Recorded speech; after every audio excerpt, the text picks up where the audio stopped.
Welcome, everyone. Thank you for joining us for the last piece of the first puzzle of SOILL. What happened to the slides? Sorry, some usual logistics. Before we start, just for your information, is that the session is recorded and streamed. You will be having an opportunity to ask some questions, but please be sure to keep your mic muted so we don't ruin the streaming session, and only unmute when the floor is given to you. Before maybe entering into the agenda, who am I? I am very pleased to welcome you here. I'm Giulia Campodonico. I'm from the European Network of Living Labs, the associations of Living Labs from all over the world, despite the name, and the proud coordinator of SOILL that is bringing you all here today. And in the agenda, we will hear now different speakers. We will start with two keynotes, opening and sessions from our colleagues and host of the Committee of the Region, and also from the secretariat behind the entire Mission SOILL. And then we will have two different panels.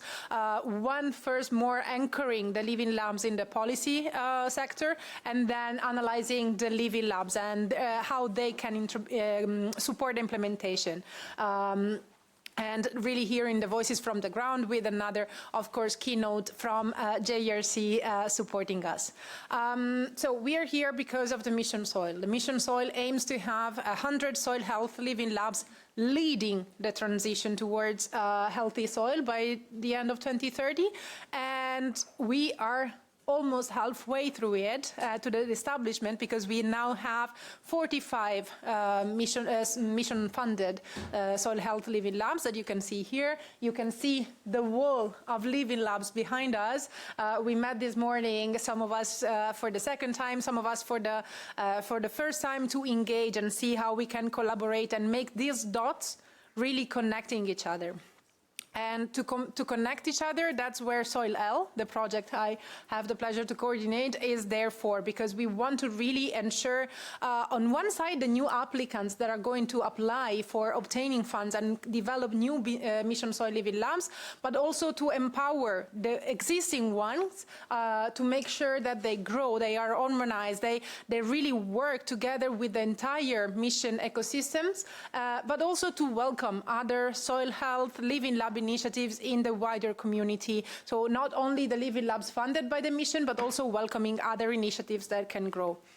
And all this is done, as I was mentioning, through different grants and different puzzles. The first piece of the puzzle is coming to an end at the end of the month, to leave the floor to SOILL-Startup.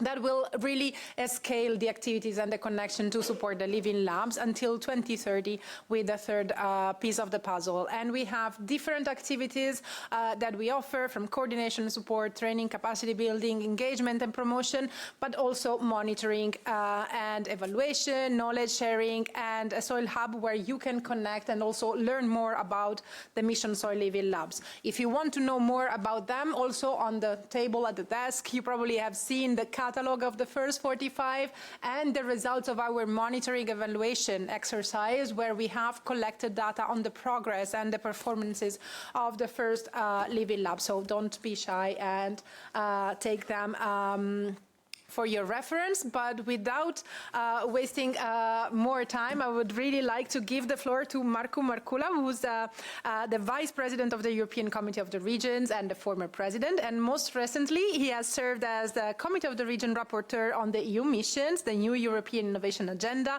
and the future of EU climate policy. And he chairs the Green Deal Going Local Working Group of the Committee of the Region, and has a professional focus on knowledge creation, societal innovation, and lifelong learning. So thank you for joining us and for hosting us.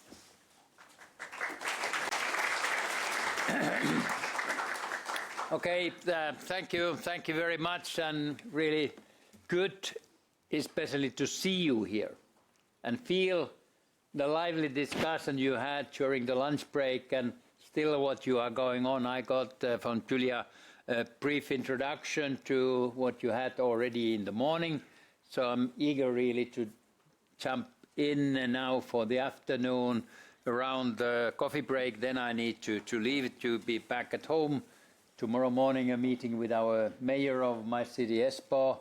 And there I need to stress that Espoo was the place where the Living Labs European movement, ENOL, was born. It was in November 2006 during the Finnish EU presidency. We had prepared, I can say we, because I was part of the team, looking what we do need at the EU level. And this ENOL was one of the, let's say, steps for me to get more involved on the EU policy. And practically the inauguration of ENOL happened in Dipoli building at the what is now the Aalto University campus, and at that time I was the director of Dipoli, so I had a nice chance in a way to host and get the ENOL launched. And interesting from that perspective first that the title you are saying that shaping the future. My dream is that within the EU missions, in 1 or 2 years, we could have a seminar, conference, workshop, whatever, titled Inventing the Future. What the missions have done and what they are doing within the next couple of years. And this is really that I see, and I'm still following closely with all the EU missions, and will now in January host a special working meeting with the mission teams from the Commission on all of these 5 EU missions, and look what next, what have we learned and what should be done and what is our political advice. And let me quickly go through a couple of the slides. So there, I don't know if you just make it a bigger one, you could do so that, you don't need to look my face that much, so it's better that you see the text. So, and I want to encourage you that always, whatever you are doing, it's crucial that you move to action. And that's our challenge in the EU. We have done excellent plans, excellent reports, and we are still having those, what I drafted there, some of the systematic challenges, but as well technological challenges, technology dealing a lot with agriculture as well. What we do and how we use the soil and what the farmers or whoever is operating on that. I don't go anything on the detail, but that's much what we are operating with on this Green Deal going local. 14 members of our COR are members of that. We have Robbie Beaver there, one of our members in the working group or CO member from Luxembourg, and we are working there. What is the systematic transformation and how to mobilize, especially the bottom up. And ENOL from the very beginning, it really was much how to organize the bottom up. So this is a slide that I drafted then around 2010 when I joined the Committee of the Region as one of the members, so that Living Labs at that time were especially organized much by the universities and looking for this, how to integrate people and social networks with the companies, open innovation and regions and cities. What is new, what can be done? And now it's really great to see, and our Prime Minister at that time, Matti Vanhanen, said that the European Network of Living Labs is a concrete action for putting Lisbon strategy in real life. And now we should analyze what are the next steps and how to do and what is the role of ENOL on that, because that's moving to action. That's not planning. And then if I look on some of the slides of that time, 2011, we had an innovation camp organized at Aalto, close to 100 people, spending the whole week analyzing what to do. And this is how I describe them, that today we have hundreds of thousands or millions of projects, and we don't use the knowledge created. But knowledge is universal, especially today, thanks to digital and thanks to AI and so on. So instead of that, what should we do? We should put on what is the best projects and the knowledge is grown. It's the soil. Thank you for being involved on that. So, but what is the mental part of the soil? Because that needs to be integrated to real life soil as well. And see the tree just the other way around. focus on those enabling, and that's why we used at that time Espoo Innovation Garden, how to do gardening and so on, and then of course look for the fruits or vegetables, whatever is growing from the soil. But this is crucial so that we don't only think about what is visible, and that part is crucial, but what is there at the back, and that's why soil as a mission is very crucial, not only for all of those projects and work done in different parts of Europe, but for the other missions as well. And if briefly just showing this slide, so that in our opinion a year ago adopted by the plenary, we stress heavily that it's really time to mobilize the Europe-wide systematic transformation.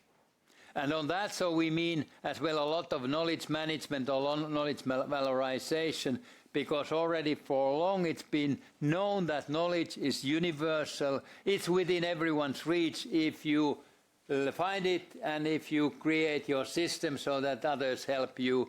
But it's as well, it needs to be tailor-made. You need to apply that. So it's individual in a way as well. And with our Green Deal going local working group, we want to conceptualize this and show and move on with the Commission, with the commissioners, push them so that we need to move with the missions and with other activities so that we really can get more out of this. And we had in this very same room yesterday our working group meeting, and we had the deputy head of EU missions of that unit here contributing, and I picked up 3 of his key messages that what is crucial with the missions. So all missions, and across all the missions through their collaboration, cities become living labs, so they need to be taught by the mayor more like a living lab, how we create something new with our industry, with our schools or universities, research centers and citizens.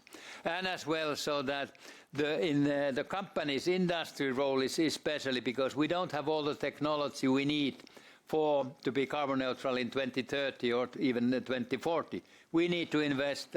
That's one of my roles with the Commission, DG RTD, to operate with the ERA Forum on this, how to decarbonize industry, how to encourage industry companies to invest more. And then system partnerships, which you have been doing, and that's a good step forward. And on that, so that I just took a slide a couple of years ago from the evaluation, the assessment of missions on 2023, and pointing out there was a much longer list, but these are all crucial, but member states should be programming their activities, and that's why your experience, or not only soil mission, but the others, we should do more between the different missions, learn from the exercises. Soil was the first really to focus on living labs and using the word living lab, so it's really moving to action. But we need then to encourage whatever is the multi-financial framework. Do we get cohesion financing for the hands of the regions or through the national governments? We need to encourage that there needs to be a clear target that use that money for the missions and the results of the mission. So, and my concluding mark here is what next year, I think next year should be really how to upgrade the missions to the moonshot level. Just use your imagination, because that was the original plan.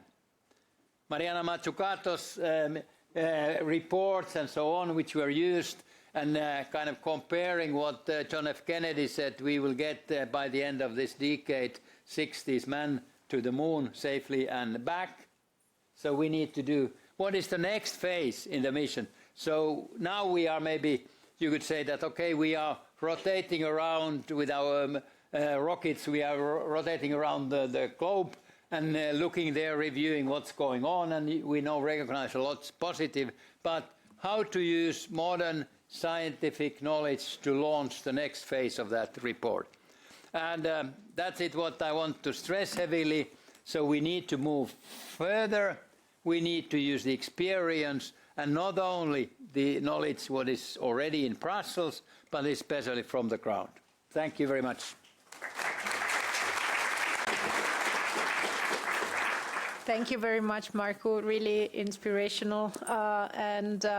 As a network of Living Labs, we are of course glad to see the new wave and the new focus and the new network that the Mission Soil is bringing and recognizing also to the Living Lab approach.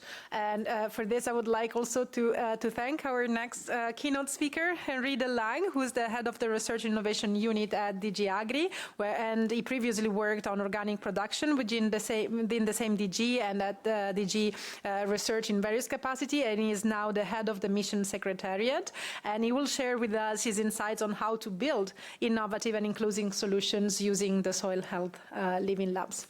Henri, thank you. The floor to you. Thank you. So, dear Vice President and dear Julia, and dear Soil Startup team, dear Living Labs teams, and all the participants online, and also on site, of course. I want to start by congratulating Soil Startup for achieving a very important milestone and for concluding this first stage of support to the EU Mission Soil Living Labs. Pioneering Soil Living Labs is a challenge, and the first few years are always full of difficulties and full of learning. And I'm very glad that we have been able to join efforts and also to progress already towards healthy soils in Europe. I'm aware that this morning Living Labs had the opportunity to exchange with each other through this engagement event. And I very much hope, of course, that that exchange was fruitful, enriching, and that it will allow all of you to return to your Living Labs with fresh perspectives and with renewed energy. So let me begin the presentation providing you with a state of play of the mission of the Living Labs and a view on the way forward.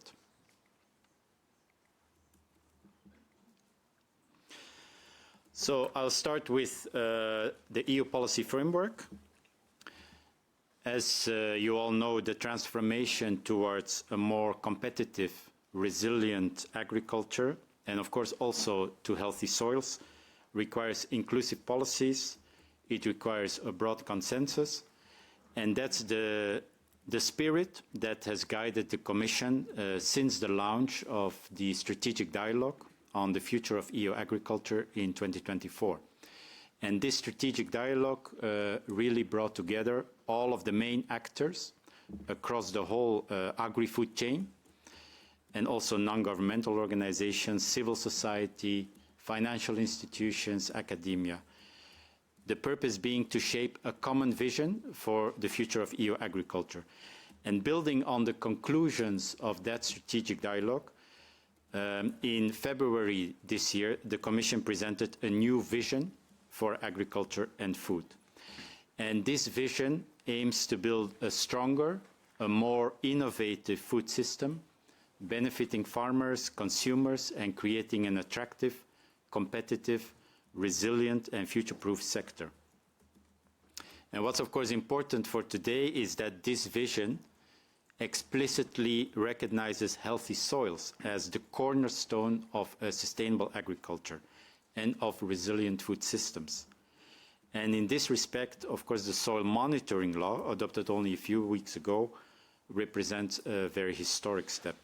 For the first time, Europe will have a common legal framework for soil health across member states, and it will provide us with harmonized indicators, making soil data comparable and actionable, and providing a solid foundation for sound decision-making to improve soil health. So we have this challenge, and the mission Soil is very much up to the challenge. So it has already invested 469 million euros in 63 grants signed to date, 63 projects signed to date, comprising a total of almost 1,400 participations. And when you include the 2025 calls and the actions currently under evaluation, the total budget contribution from the side of the EU amounts to 561.5 million.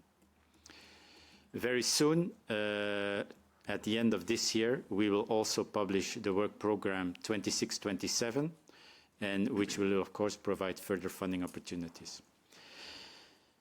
The mission has achieved a quite balanced geographical coverage, as you can see in the small map here. All member states are participating in Mission Soil projects, and a wide range of other countries have at least one Mission Soil project partner. The mission has also achieved a good balance in terms of the type of organization participating. And you see here the shares of the different types: research organizations and universities, SMEs, other private for-profit, civil society, and so on. So as I've said, we have a portfolio of 63 projects so far, 3 projects already concluded and 60 still ongoing. And here we give you all of the names, and we have grouped them according to thematic category. Now, the Mission Soil projects are clustered into different groups, into different clusters in order to foster collaboration. And 5 clusters have been set up to date. 3 clusters on horizontal issues date back to 2023. So you see here data knowledge management, soil indicators and monitoring, and communication and stakeholder engagement. And then we have 2 other clusters that started this year on business models and investments, and on soil pollution and remediation. What are some of the achievements so far? You see here different indicators, different figures, but what it all comes down to is ultimately enhanced knowledge on soil health and improvements in soil health assessment and monitoring, and of course also many educational materials.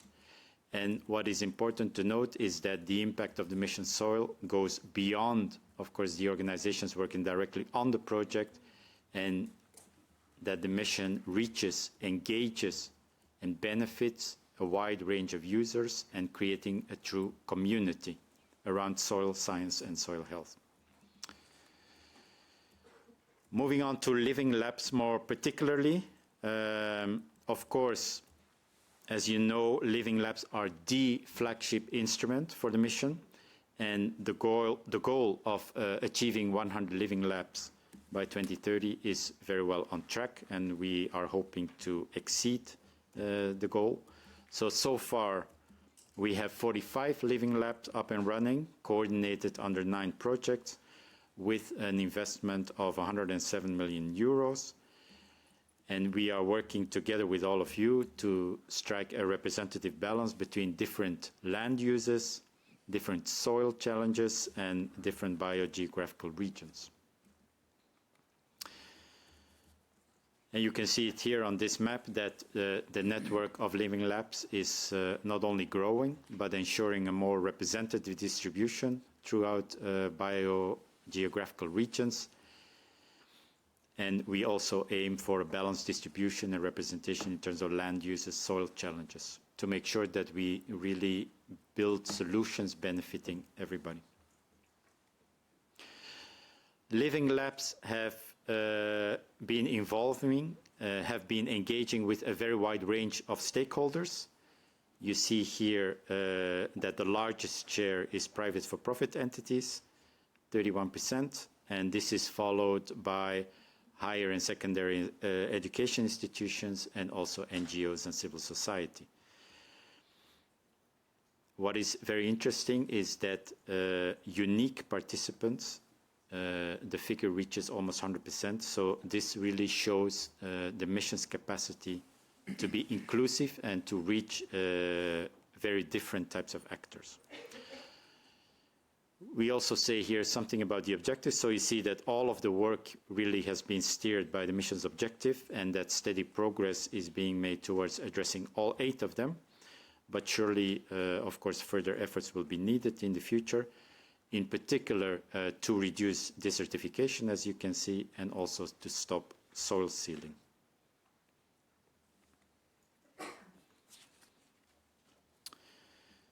So looking at the way forward, in the near future, the focus will be on deployment with new and renewed investments and resources and collaboration with other initiatives like the Agroecology Partnership and UNESCO.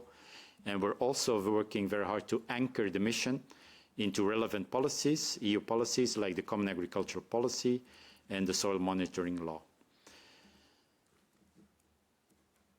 Looking forward, particularly for the living labs, the next step that we envision is the emergence of the lighthouses. So living labs will start to identify sites of exemplary performance, and these sites will be powerful examples of how good practices and technological tools can contribute to improving soil health. They will be valuable places for knowledge exchange and capacity building for land managers. Next year, we will get the results of the calls currently under evaluation on the living labs, and we will welcome 4 new projects and 20 new living labs. And we expect to enhance further our coverage on continental, boreal, and alpine geographical regions, and addressing the challenge of redeveloping brownfields. And in addition, as you can see here, 2 additional projects will expand our network beyond Europe to Africa, Latin America, and the Caribbean. So very exciting opportunities to look forward to in the new year. Okay, let me conclude. Again, living labs are key. They are the flagship instrument of Mission Soil. They're at the heart of the success of Mission Soil. And as you are all aware, this is a very sensitive time in EU policy making, so the success of the mission is more important than ever with all of the negotiations going on the next multi-annual financial framework, the next Horizon Europe, the European Competitiveness Fund. So your success will really be the mission success. We're fully committed from the side of the Commission and together with SOIL to supporting you in this journey, ensuring that you have all the necessary resources to deliver your results. And again, the impact of your projects, it goes very much beyond Mission Soil. Living labs can and will provide very strong evidence to support the implementation also of the next Common Agricultural Policy and of the Soil Monitoring Law. So thank you all for your time, for your expertise, and for your commitment to Mission Soil. Thank you. Really informative and clear. Thank you. Thank you very much. Thank you very much also for this insights on data and directions for the future.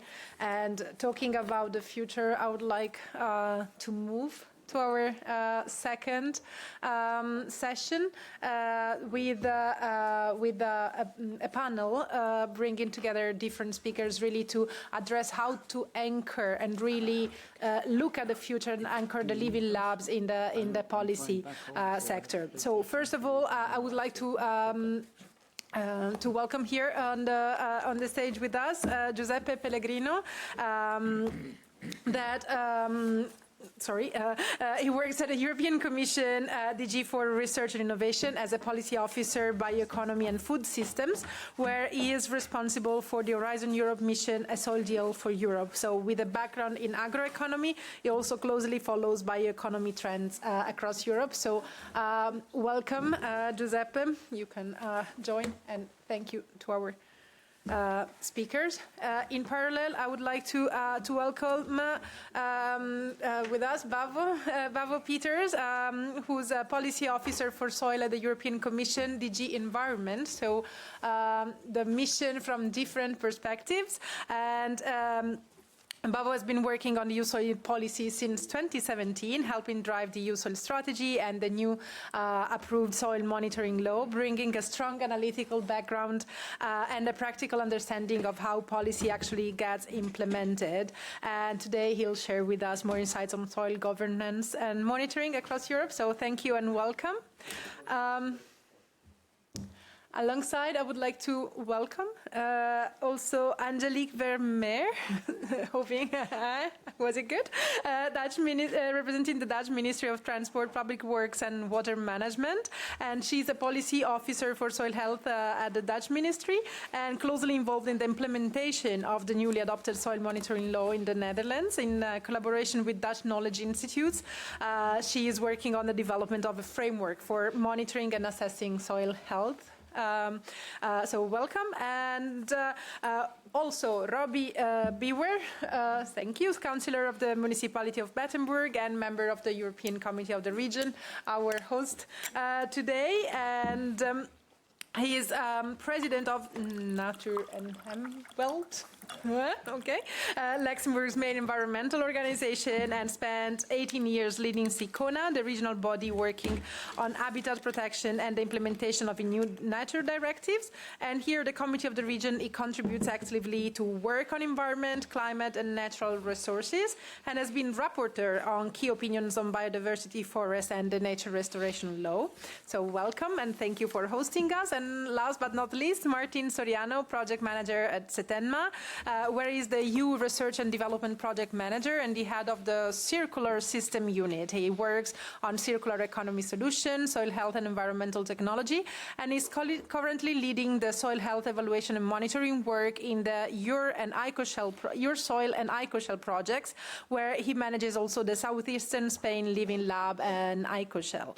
So thank you for being with us and for joining us. So without further ado, I would like to move to the first set of questions that we have prepared to really understand how to better position. And the first question to you, Giuseppe. So with Horizon Europe, the EU has introduced the 5 mission as a way to connect research innovation and grand societal challenges with the citizens and the users that are mainly affected by that. That is the main novelty of the missions. And this approach is fully in line with the Living Lab methodology, putting the users and the person affected by the solutions at the center of the innovation across the different research sectors.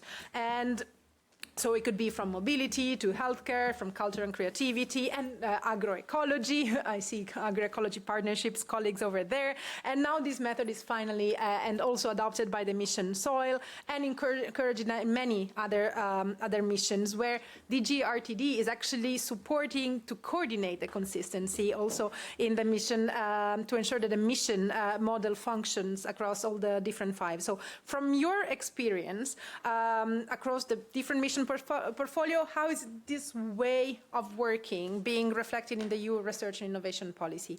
And what lessons can help ensure continuity and long-term anchoring for Mission SOIL and its living labs?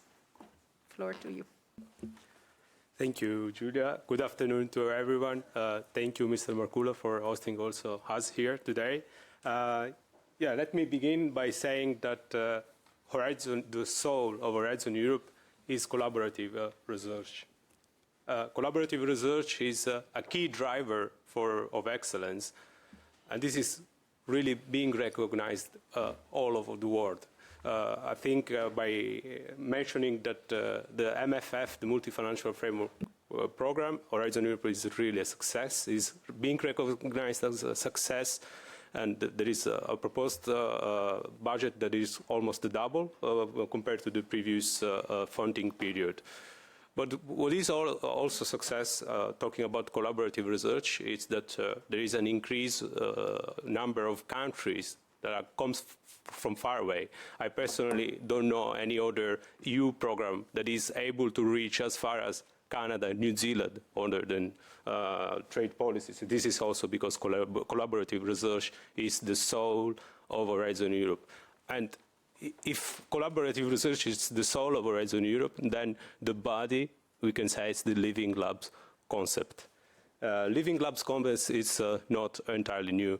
I think Mr. Markula earlier, I remember, asked that the Living Labs were born in Finland in 2006, but they were born also in the framework program soon after. I think the research framework program 6 started having the concept of the Living Labs in there. It is true that recently the Living Labs concept have become a reference point for the European research innovation policy. And the reason why is because the European Union would like to mainstream some of the main concepts with the Living Labs. So co-creation, user involvement, testing in real-life conditions. So this is really what the Living Labs are all about. And then the Living Labs support mission-oriented type of research, a challenge-driven type of innovation. So the real-life test experiments with the participation of different stakeholders are then essential. Another second point is open innovation and also the multi-actor participation. These are very important.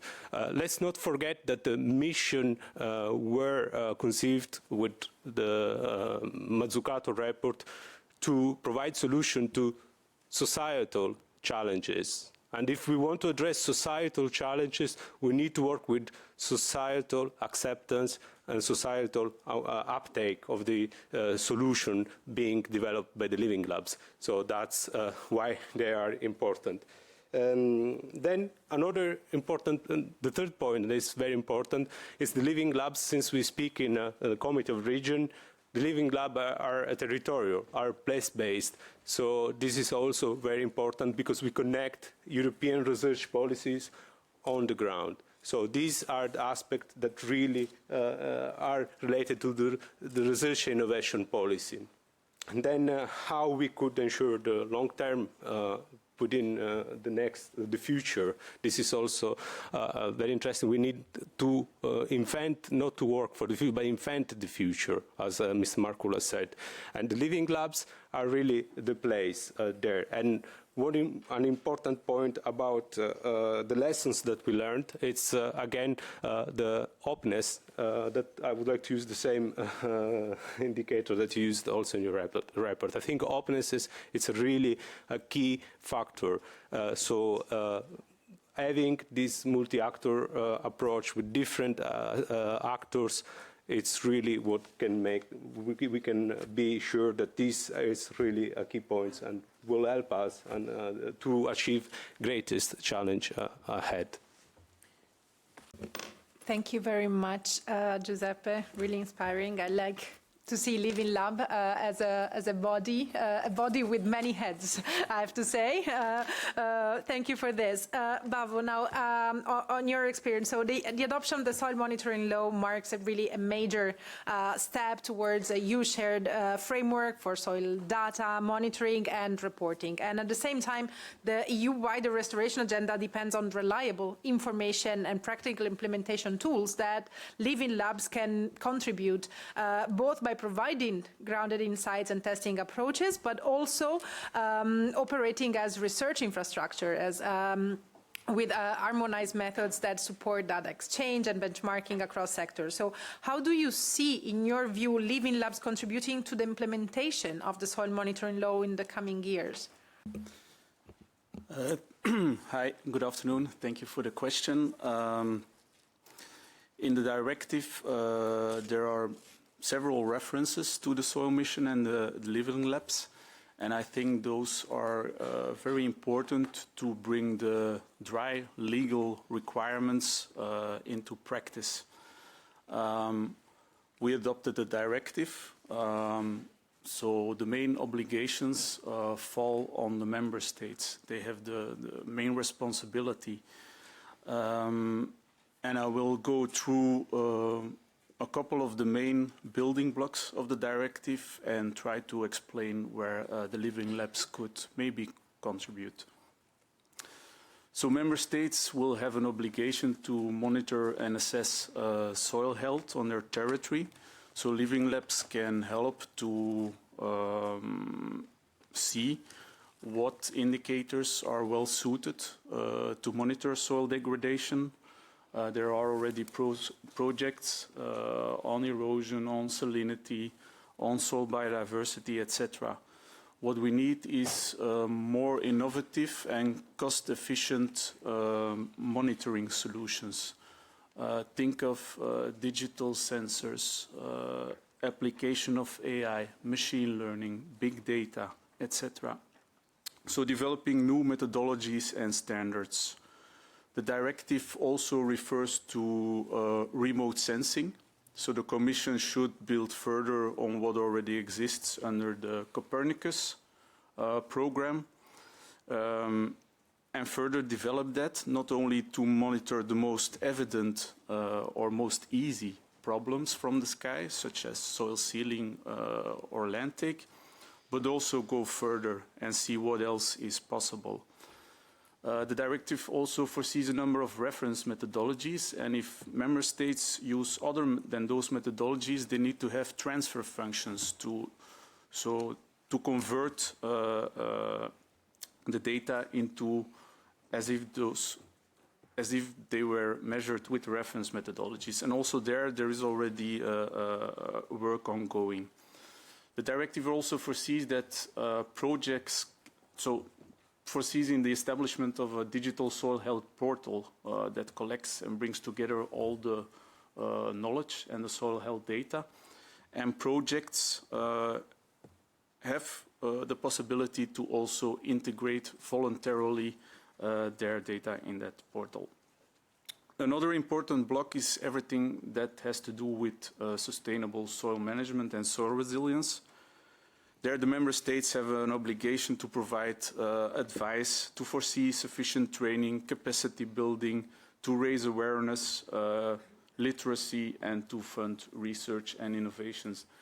And those are things that the mission and the Living Labs are actually already doing, and which, of course, we would like them to continue.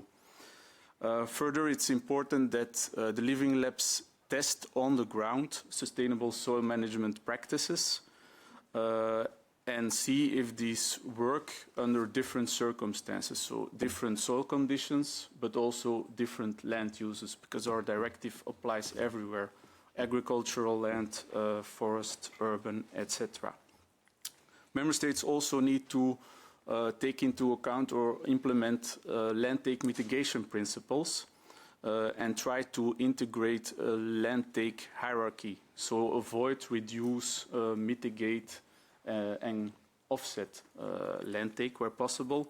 And for that, and then we speak especially in an urban environment, things like restoration of urban soils, de-sealing practices, increasing green infrastructure, building more dense, redeveloping brownfields, etc. are all important. The last building block in the directive is the management of contaminated sites. So member states will have to identify potentially contaminated sites, investigate those, and assess potential risks from that contamination. So that's also where the Living Labs could contribute, everything that has to do with risk assessment.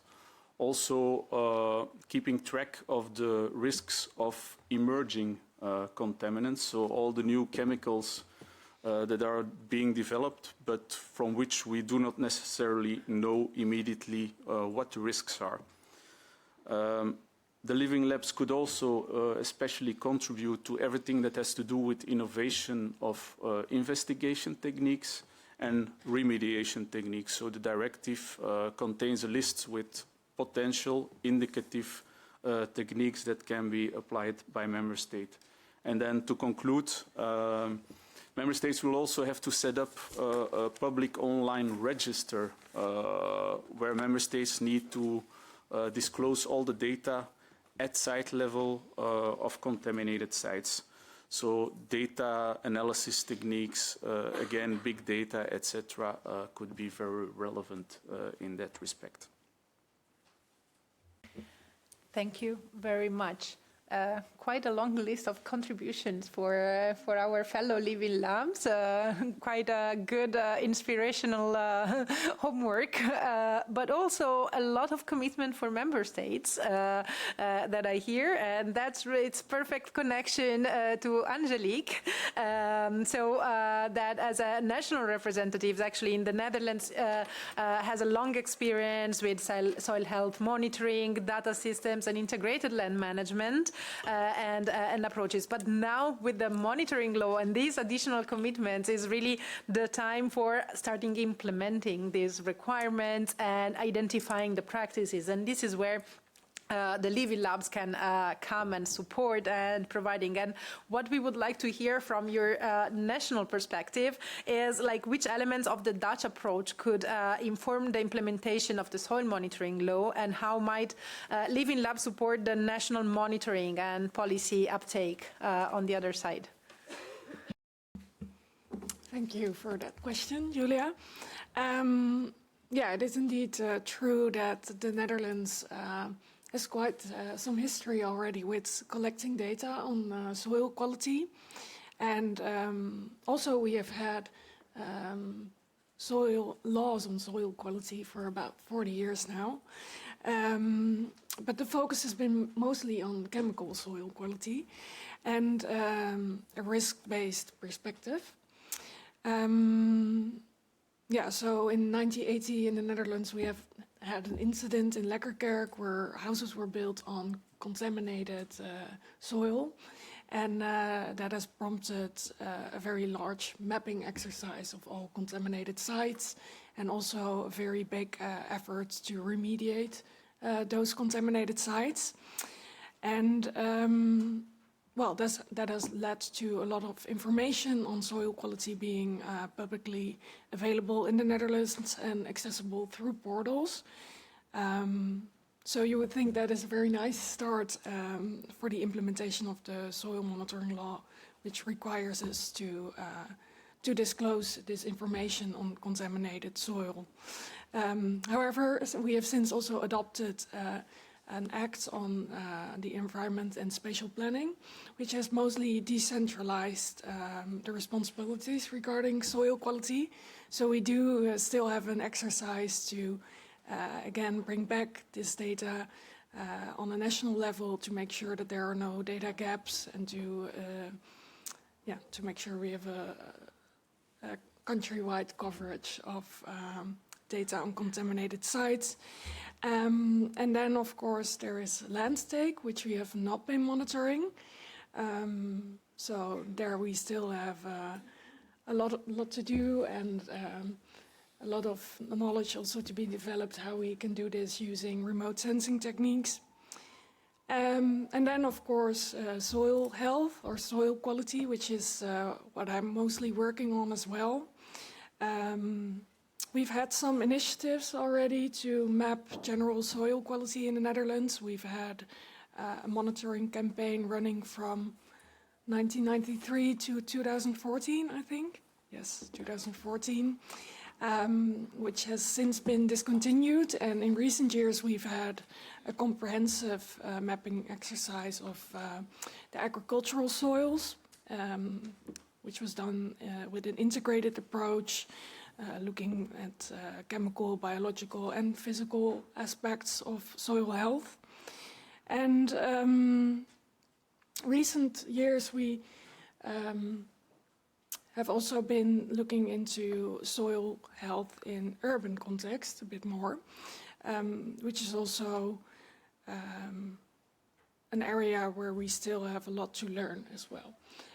So this approach that was developed for agricultural soils by Wageningen Environmental Research is now being further developed and tested in the urban context.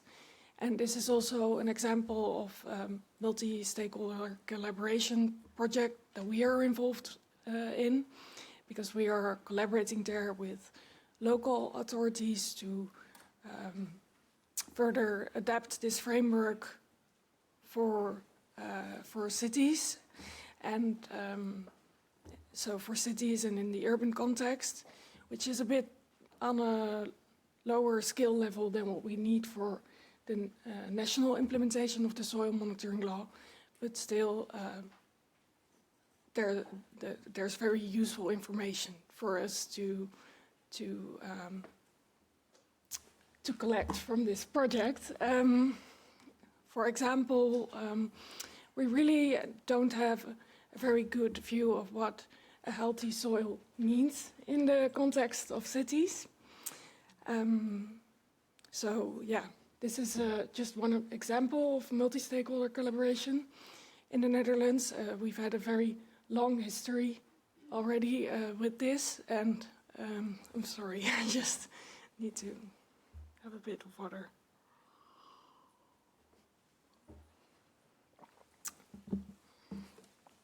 Yeah, so I was talking about multi-stakeholder collaboration. So we only have one living lab at the moment, which is as part of the Soil Credits project.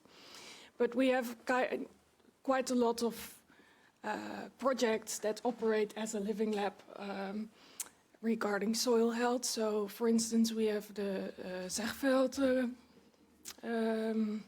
Knowledge Expertise Center, which is focused on soil subsidence.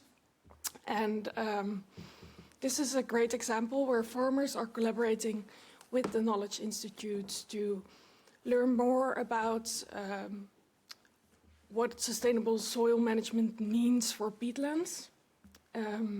So this is also an example where these lessons are taken into consideration by the farmers. And we also have the Live CO2 Sense project running now, where knowledge institutes and also local and national authorities are looking into how clay can be applied to sandy soils to increase the CO2 absorption capacity. So that is also a good example of how this idea of multi-stakeholder collaboration, although we only have one living lab so far, is very much alive in the Netherlands. And I do really see the potential to have more. To have more, yeah. Great. Good incentive also for the future applicants and living labs or other participants from the Netherlands. Surely there is an environment, but also interesting to see the focus on urban. We have just met colleagues from the Your Soil project on focusing on urban soil. So this is really a good also collaboration perspective. So that's what soil is here for.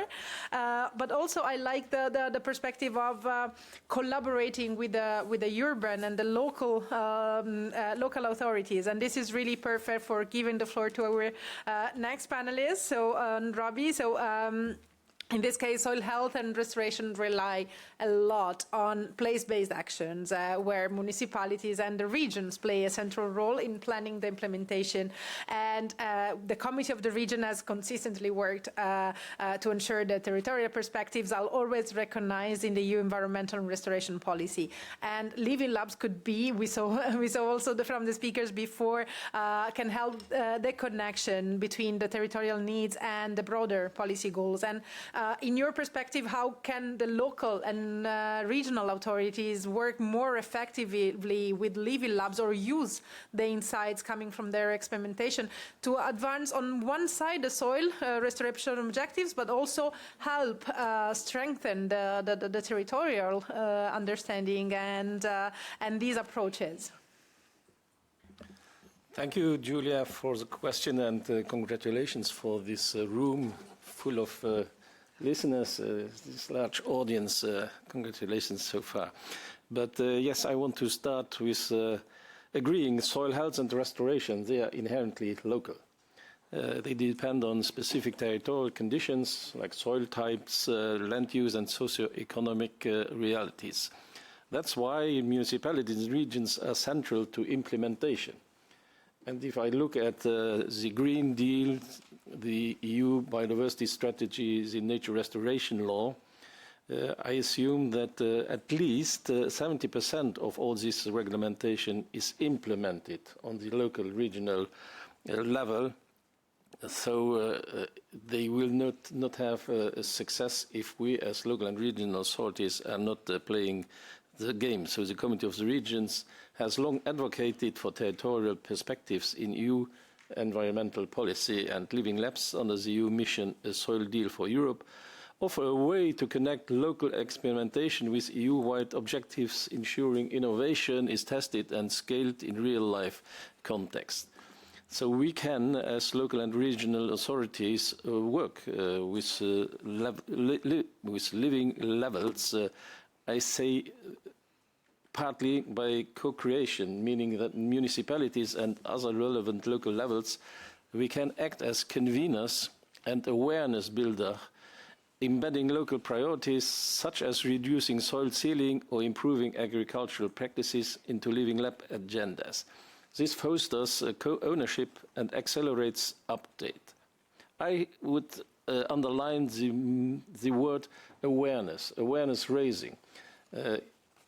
We need all our citizens taking part and giving the incentive that we as local and regional authorities go in these directions. You have quite a number of municipalities, mayors, who want to improve the environmental conditions, and others are quite reluctant. So if we succeed in raising the awareness of our citizens, that they push the local level to implement all that is needed in water policies, in biodiversity policies, and in soil policies.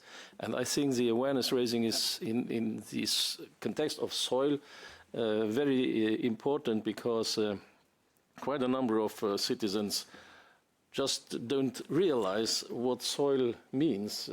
Soil, we live on soil, but we are sealing the soil, we are destroying, polluting the soil without knowing what are the consequences. And it's really time that by Living Labs we could also raise the awareness of our citizens to take attention, pay attention to our soils, and realizing healthy and intact soils.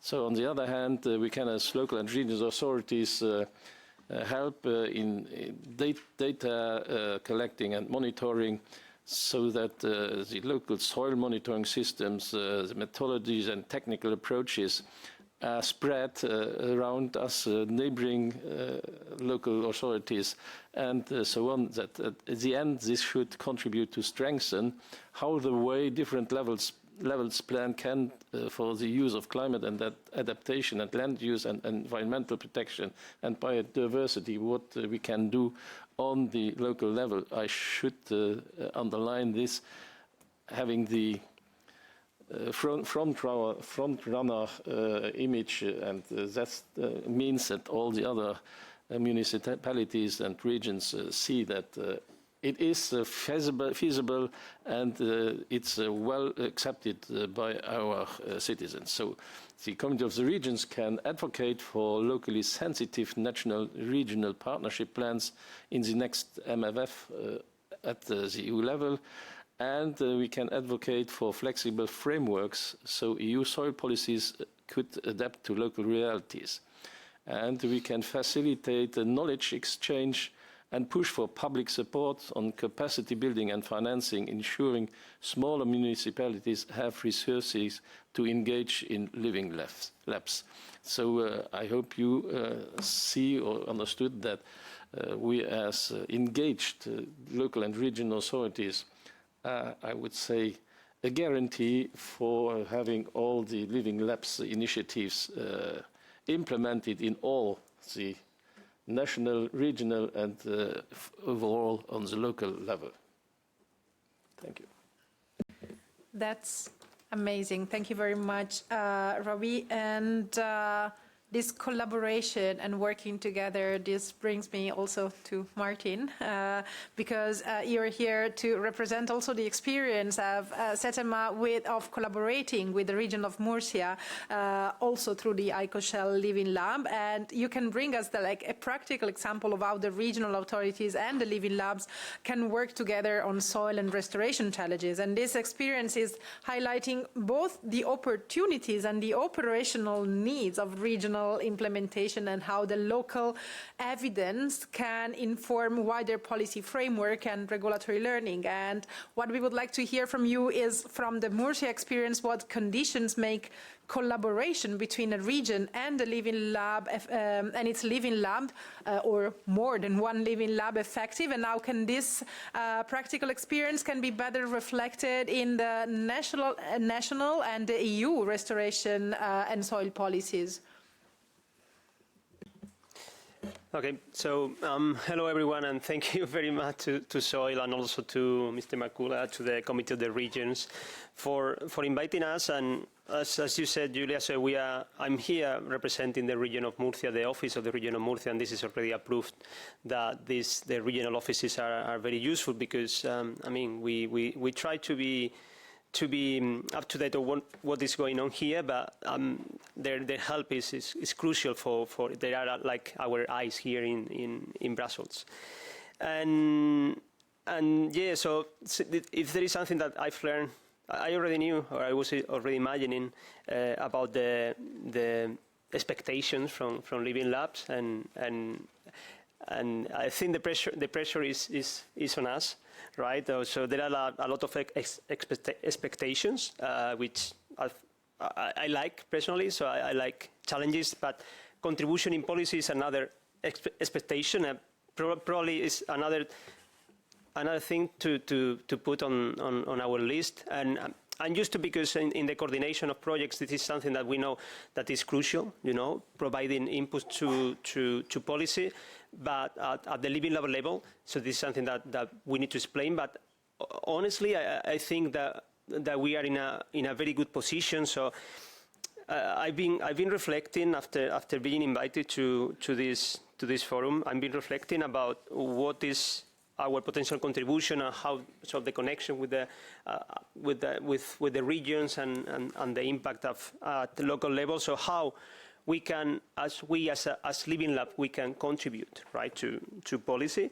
And well, I see already some connection, for example, with Angelique about, because I'm representing here two projects. So IcoShell is more focused on farming soils, and then URSOIL is focused on urban soils. So this a collaboration that we can do about which indicators to select and how to define experimental sites, how to sample. These are important things. But in terms of on contribution at local level, so I think from Living Labs, so one thing is in terms of indicators, so we are selecting indicators at local level, and this can complement all the work from Lucas and from the soil monitoring law, on seeing which are the indicators which are useful at local level and for the assessment of solution and soil management practices in short term, because we are dealing with farmers and they need responses in the short term. So we need to check indicators which can be reactive also in the short term. Then from the point of view of solution of soil management practices, so we are adapting, we are basically tailor-made. We are developing a tailor-made solution to each specific case, and this is. I think this comes from the mandate from FAO of adapting soil management practices. I think this is also powerful tool for policy, and also in terms probably of selection. So we have this role of selecting the top performing solution. So obviously for the selection of solution, we need to check what is working and what is not. And I think this is also a useful message in terms of policy. Okay, so because we are working with our stakeholders, we are working with farmers, and we need to understand what are their challenges. And this is something that once again we can transfer to the policy level. And I think this is pretty much what I wanted to share with you today. And once again, so I was thinking about our solution, the solution that we are testing in our Living Lab. And they are very much linked to policies at EU level. For example, there is one solution which is working on alternative measure to some chemicals that cannot be used anymore, so I can see a clear connection, or even at regional level. So we have an issue with nutrient pollution in our area, so we have a regional law on this. So our solution, they are working on trying to help farmers to continue their business, but in this case with the use of less nutrients, and this is linked to the regional policy. Amazing. Thank you very much. Really inspiring expertise. So from Europe to the practical implementation, different scale but common goals, since we're all affected by the same challenges and by the same goals. In general, with soil, we really want to be constructive and giving directions and recommendations, and be sure that whenever we leave a room, we also have some really key homeworks and takeaway points to drive our next steps. We did this in the morning with imagining the Living Lab of 2030, and now we would like to hear your concrete recommendations and takeaways, so that to inspire the Living Labs in the rooms, but also the colleagues and the external stakeholders that are joining us that are going to work with us. So Giuseppe, in your case, if you have to say one concrete change in the research and innovation systems that would help Living Labs produce knowledge that can be more effectively used in policy and practice. Thank you, Julia. You asked me one concrete change. Can I give two solutions? No, one, it's easy. I think we need more of them. So this is an easy, concrete step forward.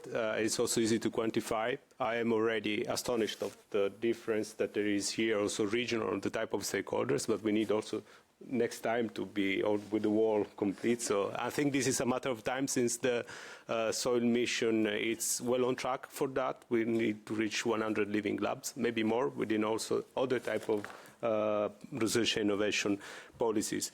Then the second one, allow me to get back again to openness, that you saw open innovation, that is also in your report.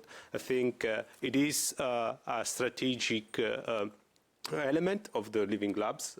So this is really the key element, I would say, because there is the peer learning between the different multi-stakeholders communities. So we have the end users, the landowner, but also we have public institutions. So this is really important. But we need maybe to overcome some challenges there. So we need maybe one concrete solutions to overcome these challenges is to foster dialogue between different layers of governance. So we see that there is the regional involved, there is also the member states that are required to deliver on something, especially when it comes to the soil monitoring law.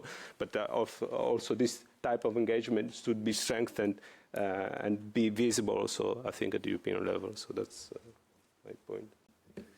Thank you very much, Giuseppe. And Bavo, from DG Environment point of view, what do you think is the most important step to ensure that EU soil policies can really make effective use of knowledge generated by the Living Labs? We gave them a lot of homeworks, but how can you use them? Well, I think timing is important. So in the soil monitoring law, we have, as from now, a couple of deadlines that need to be respected. And these do not always exactly match with your timelines or with the mission timelines. So I think it's important to, from time to time, already intermediately exchange on temporary or tentative results. We've also foreseen an early evaluation, let's say, within 7.5 years of the directive. So knowledge that doesn't arrive in time can still be taken into account by that date. It's also important that the results are practical and actionable for policymakers. So I think it's important to invest in the science policy interface and to to keep a dialogue open, and it's useful if policymakers are involved in the Living Labs and the mission projects from the start. Sometimes it's also useful if there is a possibility foreseen to respond to ad hoc policy questions, because you cannot foresee everything in the grant agreement or when the project starts. And then to conclude, I think communication is important, so getting the right message to the right stakeholder. In our case, the soil monitoring law, as I said, the member states have most of the obligations on them. So it's important that the results are easily available, usually through a website, I would say. So to have a good website where the results are easily consultable. And I think now, with the project hub of the mission, that this also already helps a lot.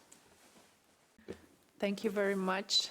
We will hear more also on how to make this data from our next keynote, how to make this data more, to contribute and to make this data more available. But thank you. So getting back to the member states' pressure and obligations, Angelique, so with the implementation of the soil monitoring law and your experience, you identified some knowledge gaps. And can you tell us more on this, and which areas could be covered by the Living Labs and their work on the ground? Yeah, so what we've been seeing in recent years has really been a paradigm shift. I touched upon this already a little bit. The focus is shifting from chemical soil properties and risk-based assessment to more holistic, integrated approach, where also the assessment of soil health is done through a lens of ecosystem services.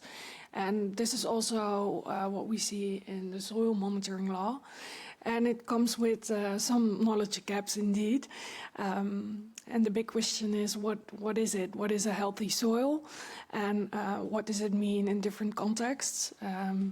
Because it depends a lot on the soil type and land use as well. So that is one thing we do need, more information, more data on the different parameters of that can describe soil health in different contexts. I already spoke a bit about the urban context where there's still a lot of knowledge lacking. But the soil monitoring law is also not all we need to achieve healthy soils. I don't think so, probably. And it would be really great if we could make a link between the data we are going to collect on a national level and healthy soil management practices. And I think Living Labs could be a really excellent place to do that, to make a link between the data and the action that needs to be taken. And then a third one would be to, again, make a connection to these ecosystem services and probably also monetary evaluation of these ecosystem services. Because if we gather more insight into what the soil can do for us, in terms of ecosystem services, but also in economic terms, I think that would really provide a great incentive for protecting our soils and also for the sustainable use of soils. Thank you. Thank you very much. A lot of data, a lot of requests of information from the Living Labs, but Robbie, to you, I would like to hear more. Okay, we know what the national level and the EU level want from Living Lab, but how can the territorial and regional authorities help the Living Lab in achieving this and to make them really contribute more to the soil and restoration goals? Thank you. Well, I see two main key steps to do that. It's first to embed living labs in local policy cycles, because municipalities should integrate living lab outputs into land use planning, climate adaptation strategies, and biodiversity action plans. And this ensures that tested solutions, such as regenerative agriculture or nature-based urban restoration, move from pilots to policy implementation. And that's exactly what we are doing by the Green Deal Going Local working group chaired by Marco Marcola, trying to play the role of incubator, the multiplier, in giving good examples and incentives that could be known and distributed around Europe for all the subnational governments to implement them. And the second key step would be that local and regional authorities must provide stability and access. Living labs need continuity to deliver impact. So regions can offer access to public land for experimentation, facilitate permits for innovative soil restoration techniques, and allocate small but consistent funding streams. So acting as connectors to EU and regional funding, such as the Common Agricultural Policies, eco-scheme schemes, or Horizon Europe calls, that would further strengthen the role of local and regional authorities and promote these all implementation subjects or initiatives to other local and regional authorities that are not so keen or eager to implement that. Thank you very much, Robbie. Acting as connector is really interesting. We saw it in practice with Martin's experience, but now I would like Martin to give more pressure on the level hub. So we saw you as an example of collaboration, living labs and the regional authorities. How the higher level at national or European level can support you better, regions and living labs working together to develop soil and restoration. So we saw a lot of pressure on you. Now it's time to put the pressure back. Okay. No, I guess this is an example once again. So we here, so Living Lab is here together with, policy officers, but I think it's also good for policy officers to come to our places, because this is the reality. This is where we are testing things. Probably I'm summarizing what we were discussing this morning. Sustainability, this is something that worries us, because we know that funding is there, but when funding is over, so we want to be sustainable. Okay, so then we need help, we need inspiration, we need examples from other living labs. It doesn't matter if it is not in soils, it can be living labs in other areas that have been more developed, but we need examples of living labs that are working and are independent, and we need this help. Then we also need, I guess, open innovation is kind of new things, especially probably for the south where I'm coming from, open innovation, how to translate open innovation into exploitation, into IP. So I guess we also need help for this, to translate this open innovation concept into something tangible. And harmonization. So harmonization, I guess this also needs to be taken at upper level. We are working with different indicators and different units and stuff. So I think we need to, as soon as possible, to harmonize. So it's not just a question of collecting information. So we need to collect information, but in a harmonized way. And probably the last one in the wish list. This I mentioned before about changes in the short time. Okay, this is very important. So we all need to contribute to find ways. Probably we are not going to we are not going to know if a soil is like healthier in 1 year or 2 years, but if we can prove that we are in the right direction with the right tools, then we can advance. We can tell the farmer we are advancing in the right direction, and this is very important for the selection or for dropping solutions early on. Thank you Thank you very much. That's exactly the goal of making sure, and also of the monitoring that we were discussing today, and benchmarking. I really like, you know me already, but the harmonization is something we support a lot, which doesn't mean losing the peculiarity of the local condition. We mentioned, all our speakers mentioned a lot, the tailoring the solutions and getting the data from the specific context, but also making sure that we can benchmark and share expertise, sharing also failures, which is something we want to build as a sense of community among the soil living labs, that sometimes failures is important to share, also to be part of the group and also learn from each other and have it as an inspiration for doing better. So with this, I would really like to thank you, our great speakers. I don't know how we're good on time. Maybe if there's one or two questions from the room, if yes, you can unmute your mic. Okay, I'm very interested in ecosystem services and the way how they can be can provide some money for the farmers, so that they have an extra argument of being in a living lab, doing the right things for soil, and having a good income.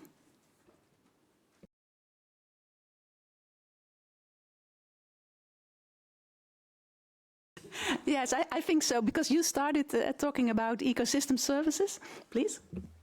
Yeah, sure.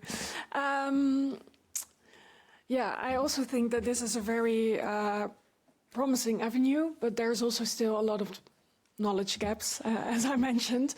So it's quite difficult to connect soil health indicators to monetary values at the moment.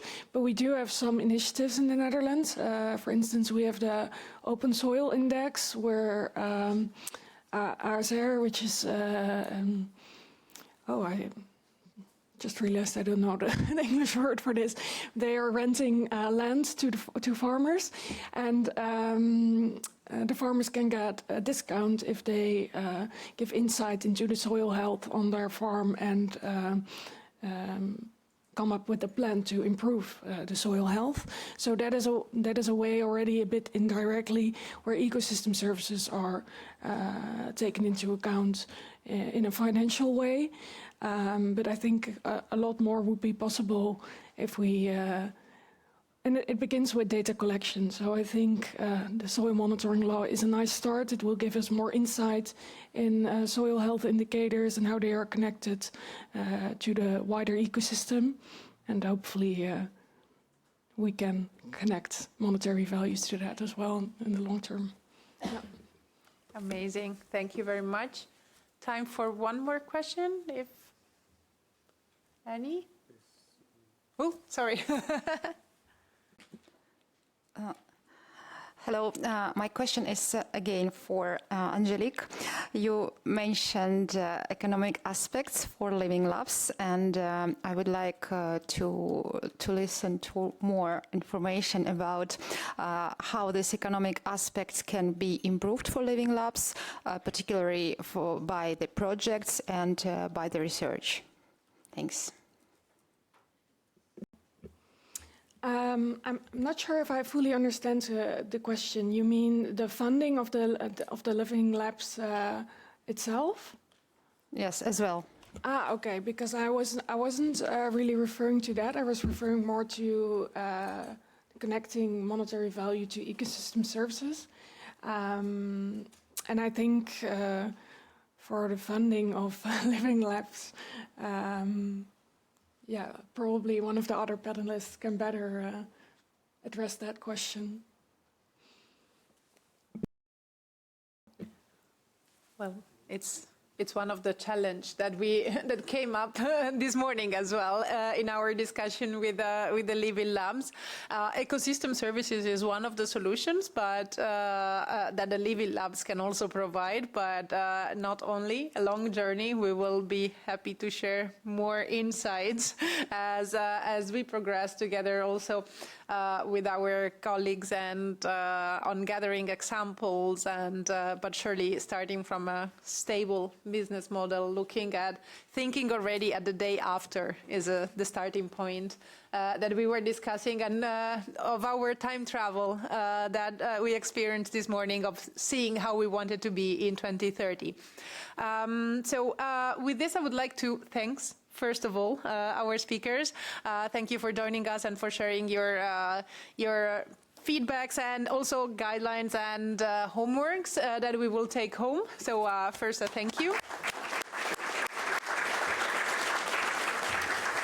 It's now the time for some coffee break, and but before doing that, I would like also for you all to use the coffee break as a way to meet this wonderful 45 Living Labs that are not just the wall of posters. And I would like to ask not the 45, but the present Living Labs to please stand up so that you can be easily recognized also for. So also a welcome and congratulations to the first Living Labs. So use this moment and this coffee also to meet them and not see them only in a catalog or in a report, but see the amazing work they're doing. So enjoy your coffee break. We are seeing each other again in 20 minutes.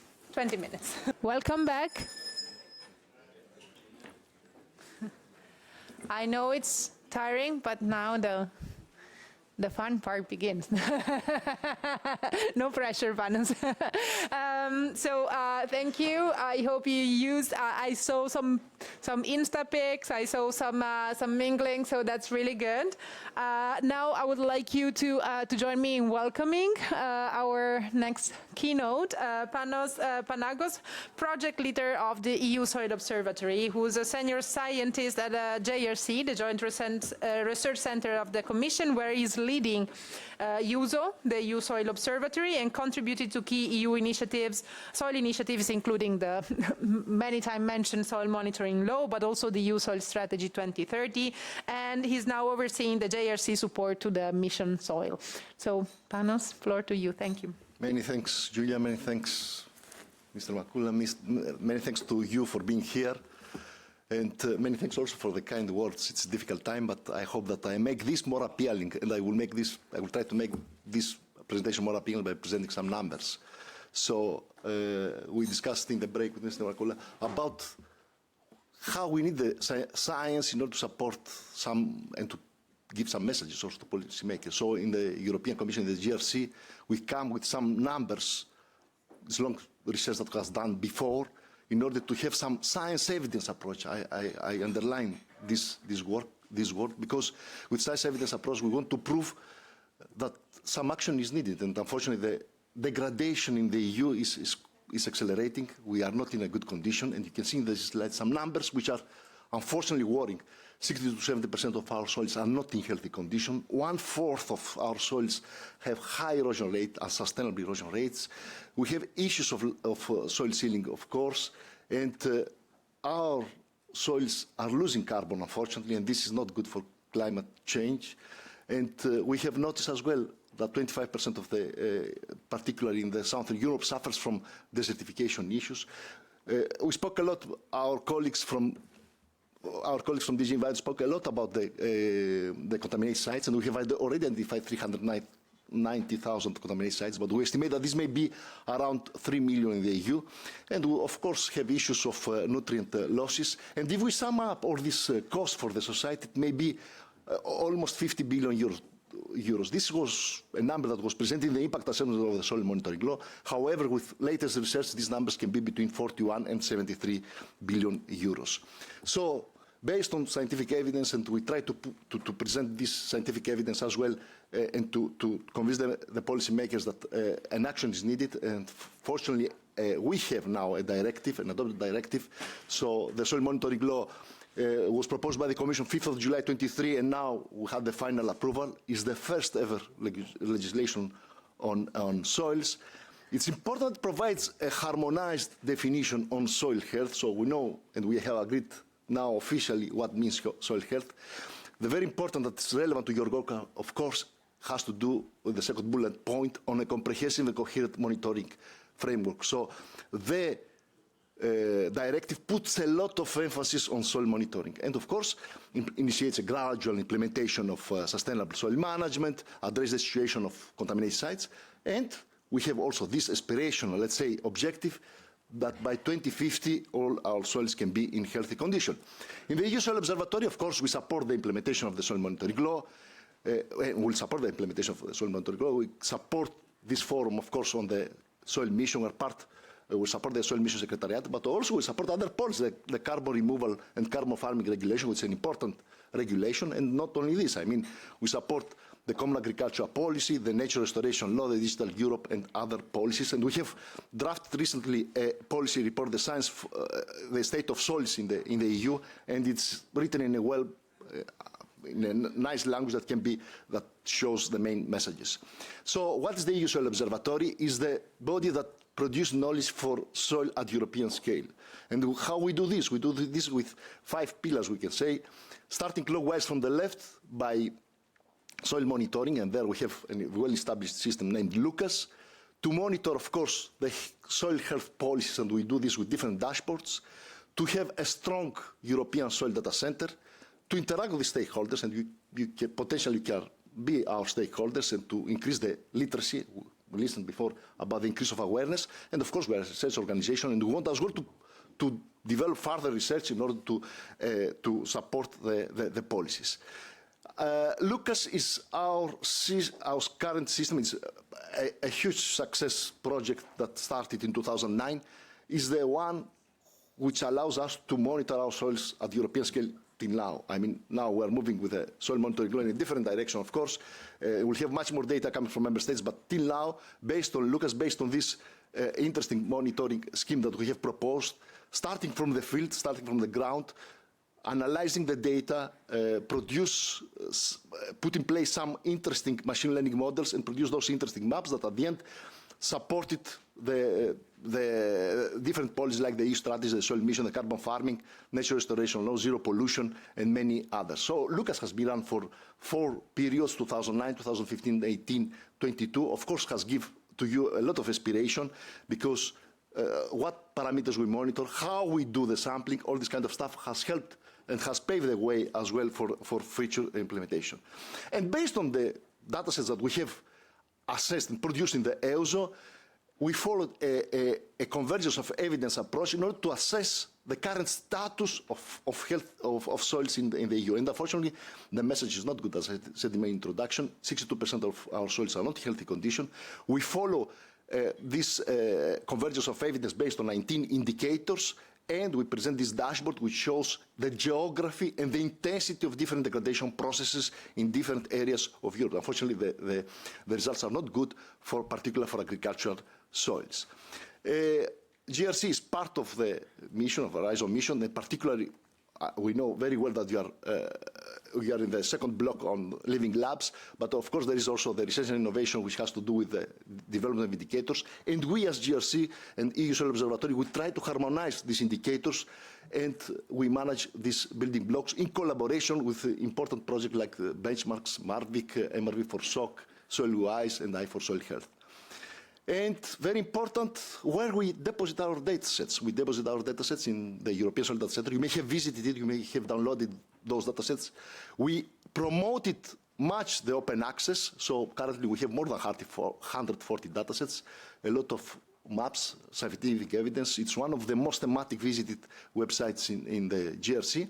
But however, now we move towards a different area, towards SDAC 2.0, because we expect data coming from soil mission projects, and we want to incorporate this knowledge. We expect data coming from the soil monitoring law from the member states, and our vision is that by 2030, we have in place SDAC 3.0, which will be the first-stop shop for all stakeholders in the EU regarding soils. Of course, this is a challenge, and because we have a lot of fragmentation of data in the EU, there are technical restrictions, but we hope that we can reach this goal by 2030. And just to give you the framework of soil protection in the EU, you can see in this nice puzzle, it was presented briefly by Harry in the previous talk, the policy framework, which includes, of course, the EU strategy and the soil monitoring law, plus other policies. We as EOSO support with knowledge management different policies and the data and legacy repository. And finally, the mission comes as a mechanism for research and innovation for covering different knowledge gaps and citizen engagement and the wide outreach. So all the different maps that we have developed in the EU Soil Observatory, starting from 2012, because then at this moment we had the Lucas availability, allowed us to develop the dashboard, allowed us to have a knowledge of what is the current status of soils, and it was a top-down mapping. However, now we have in place many projects, we have in place all the living labs, and we hope that this approach comes, and a bottom-up approach by 2030 is in place, having the ground knowledge, which will allow us to have much better knowledge compared to what we have now.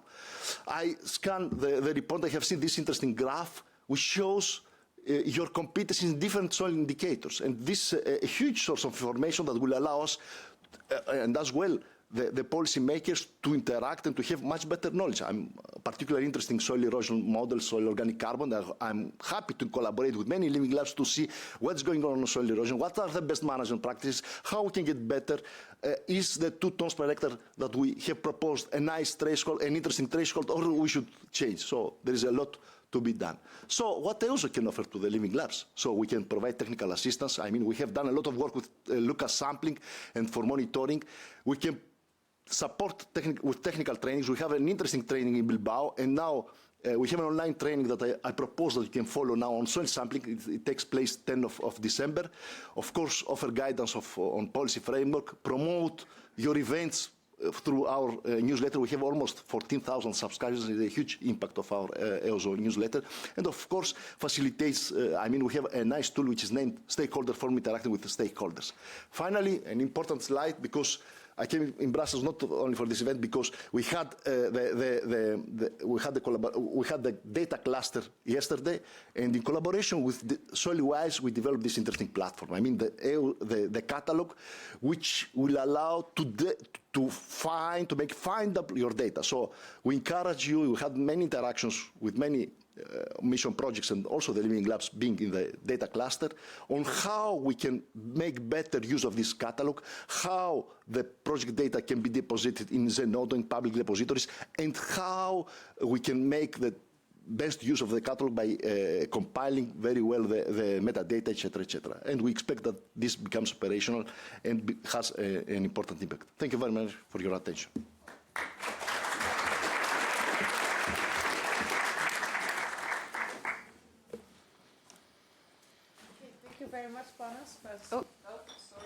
Thank you very much, Panos. This was very interesting, and also a nice move into hearing now from the ground up. So thank you. And with that, I would like to move to the next part of the session, so the voice of the ground.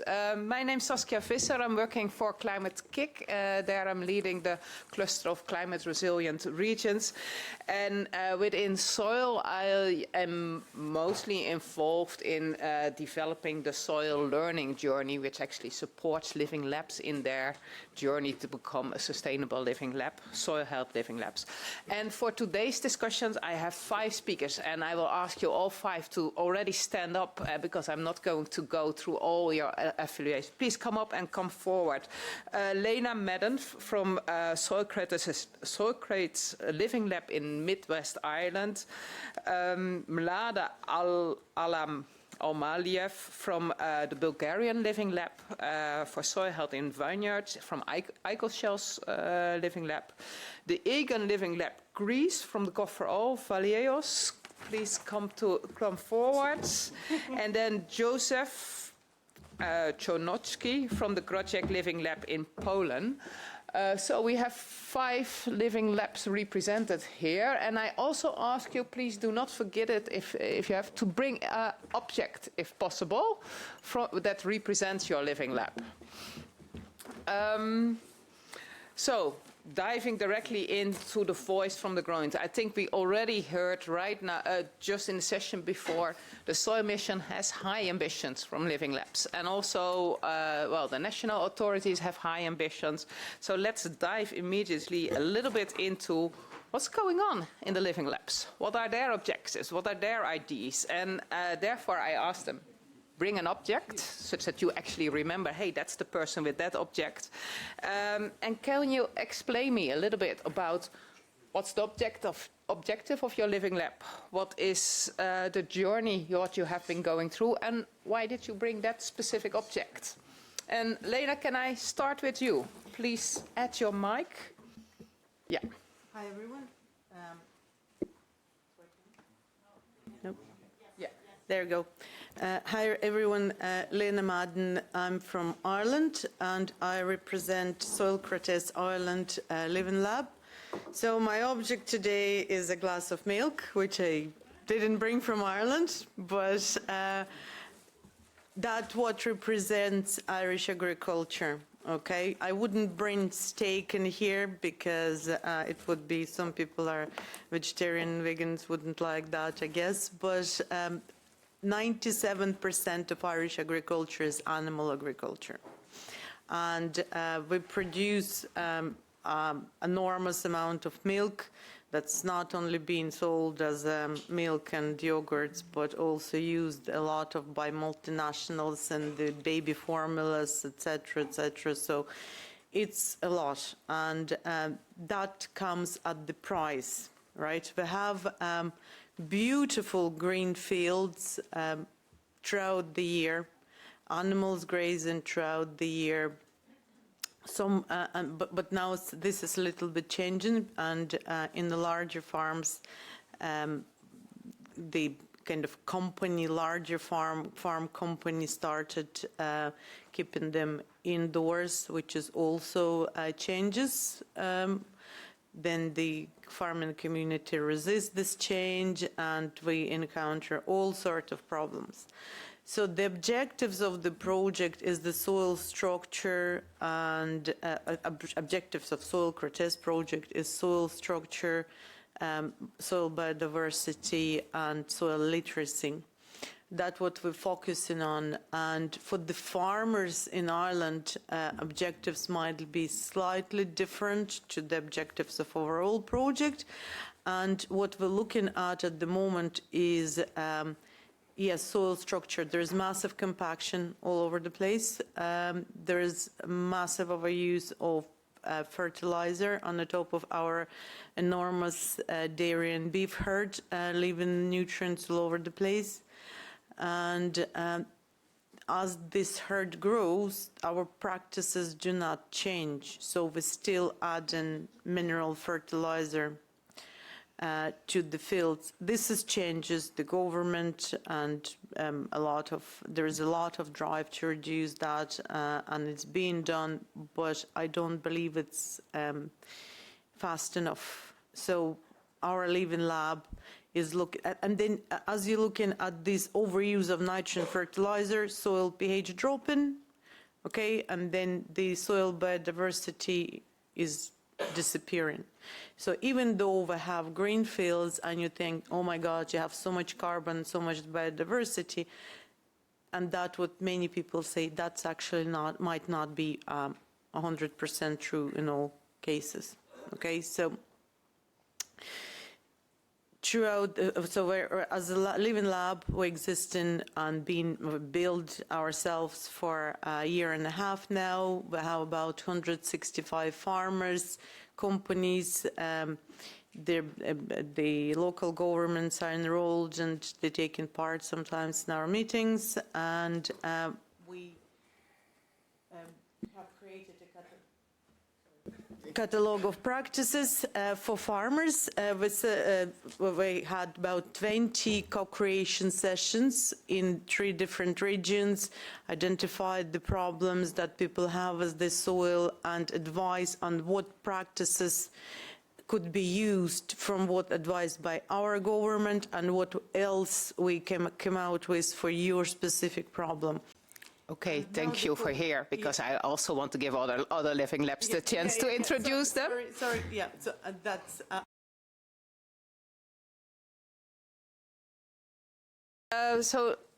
Joseph, let me go from Ireland all the way back to Poland. So what is your Living Lab about?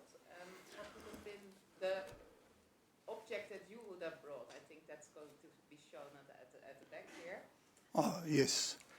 No, yes, it is our crop in our Living Lab. Grujec's Living Lab is apples.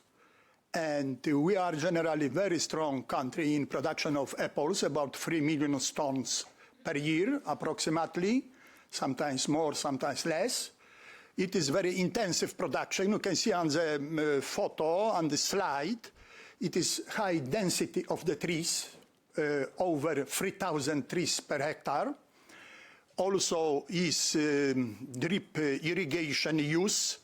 Also a special network is constructed on the top of the trees. And also is used there a lot of pesticide, yes, because it's directed to the soil to control the vegetation in the rows, trees, and also for diseases and pests on the apples. Main threats resulting from this production generally. First, it is decreasing content of organic matter in soil.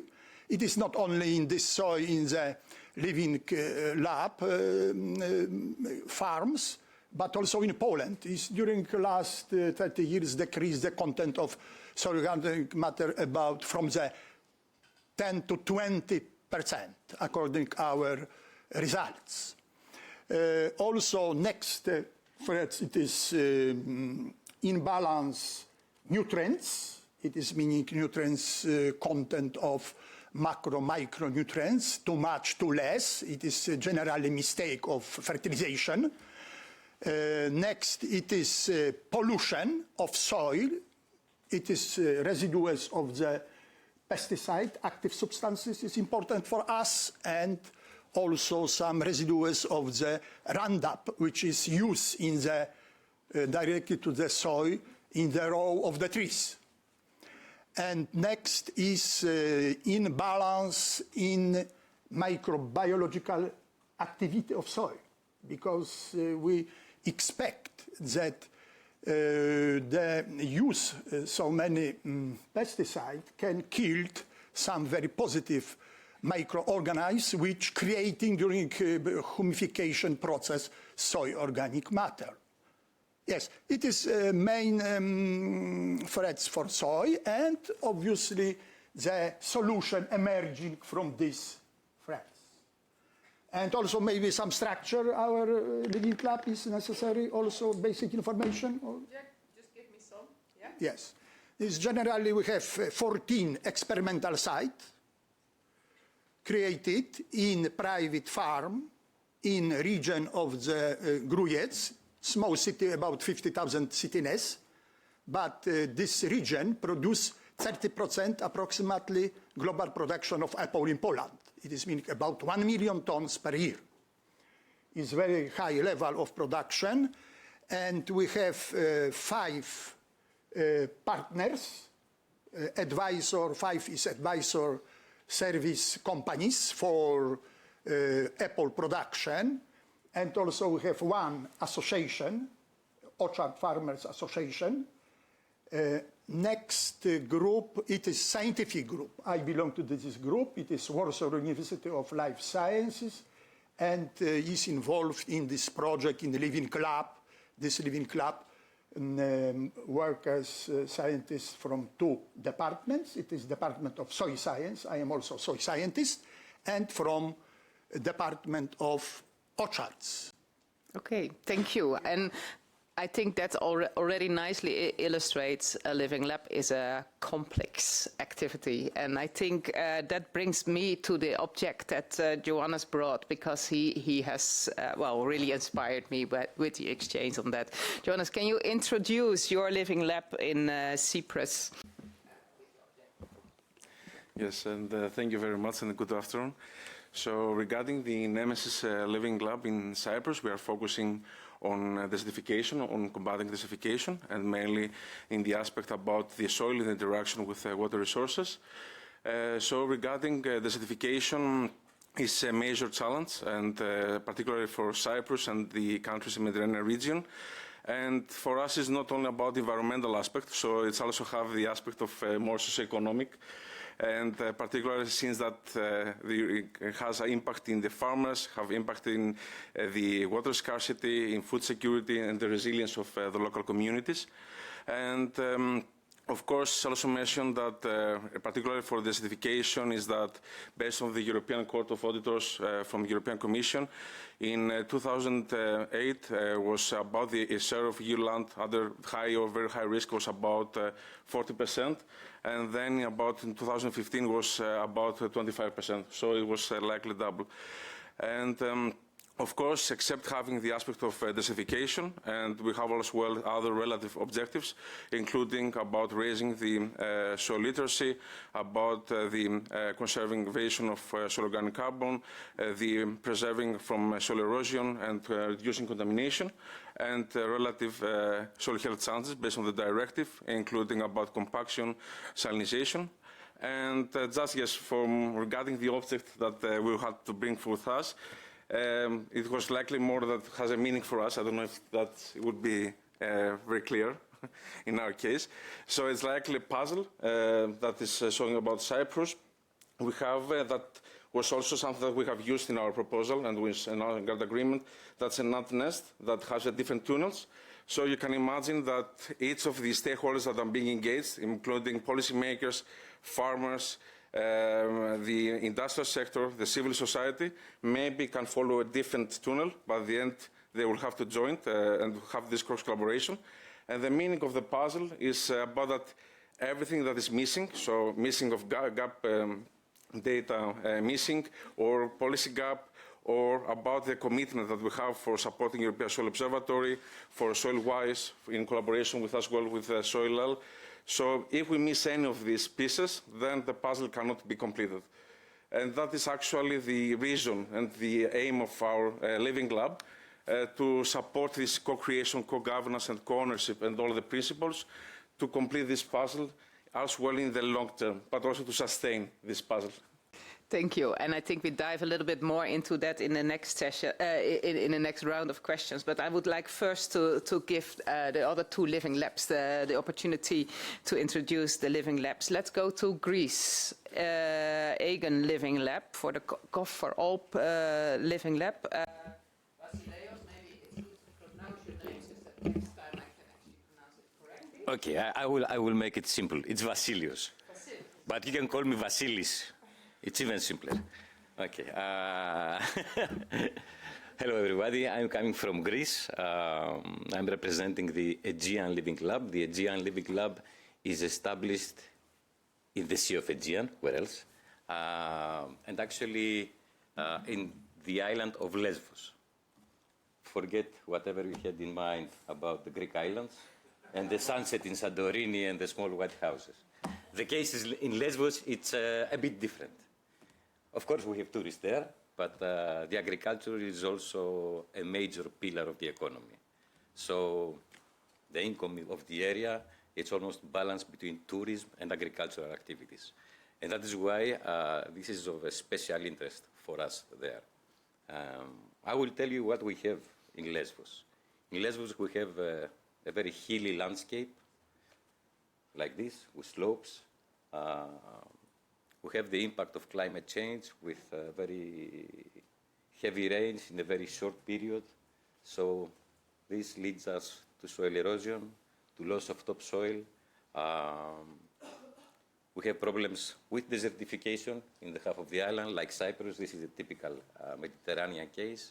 we have the problem with erosion, we have the problem of losing soil organic matter, and of course, it's also critical for us, the soil moisture. We need to maintain the soil moisture in our soils, because drought is also one of the key problems that we have in the area. The Living Lab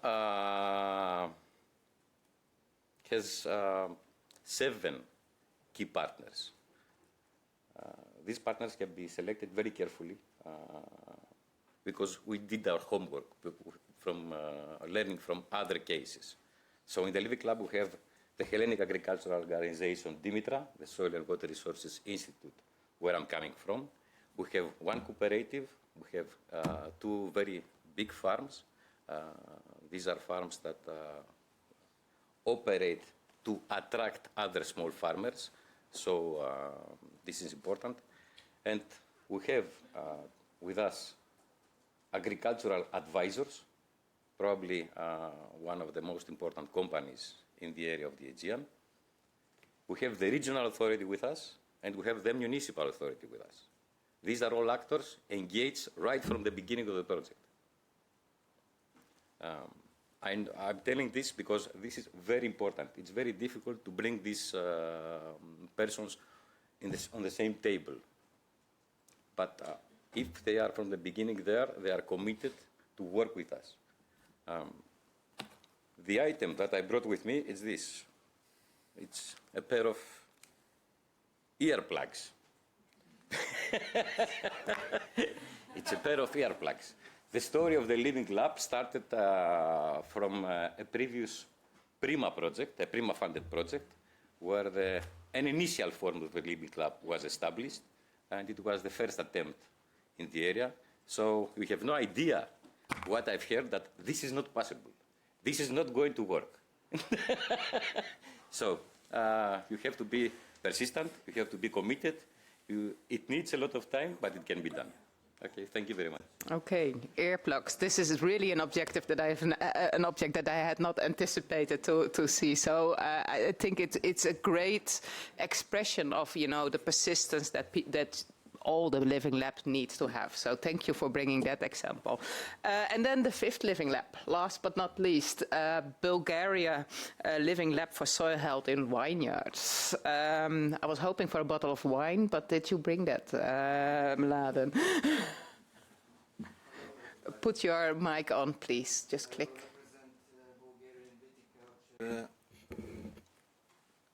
I will represent Bulgarian Viticulture Living Lab.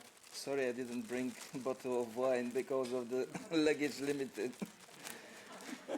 I just brought a little pieces soil to show you the variety of the region of the experiment. We've got 10 experimental fields which are on very different soil types, from very sandy to very loamy.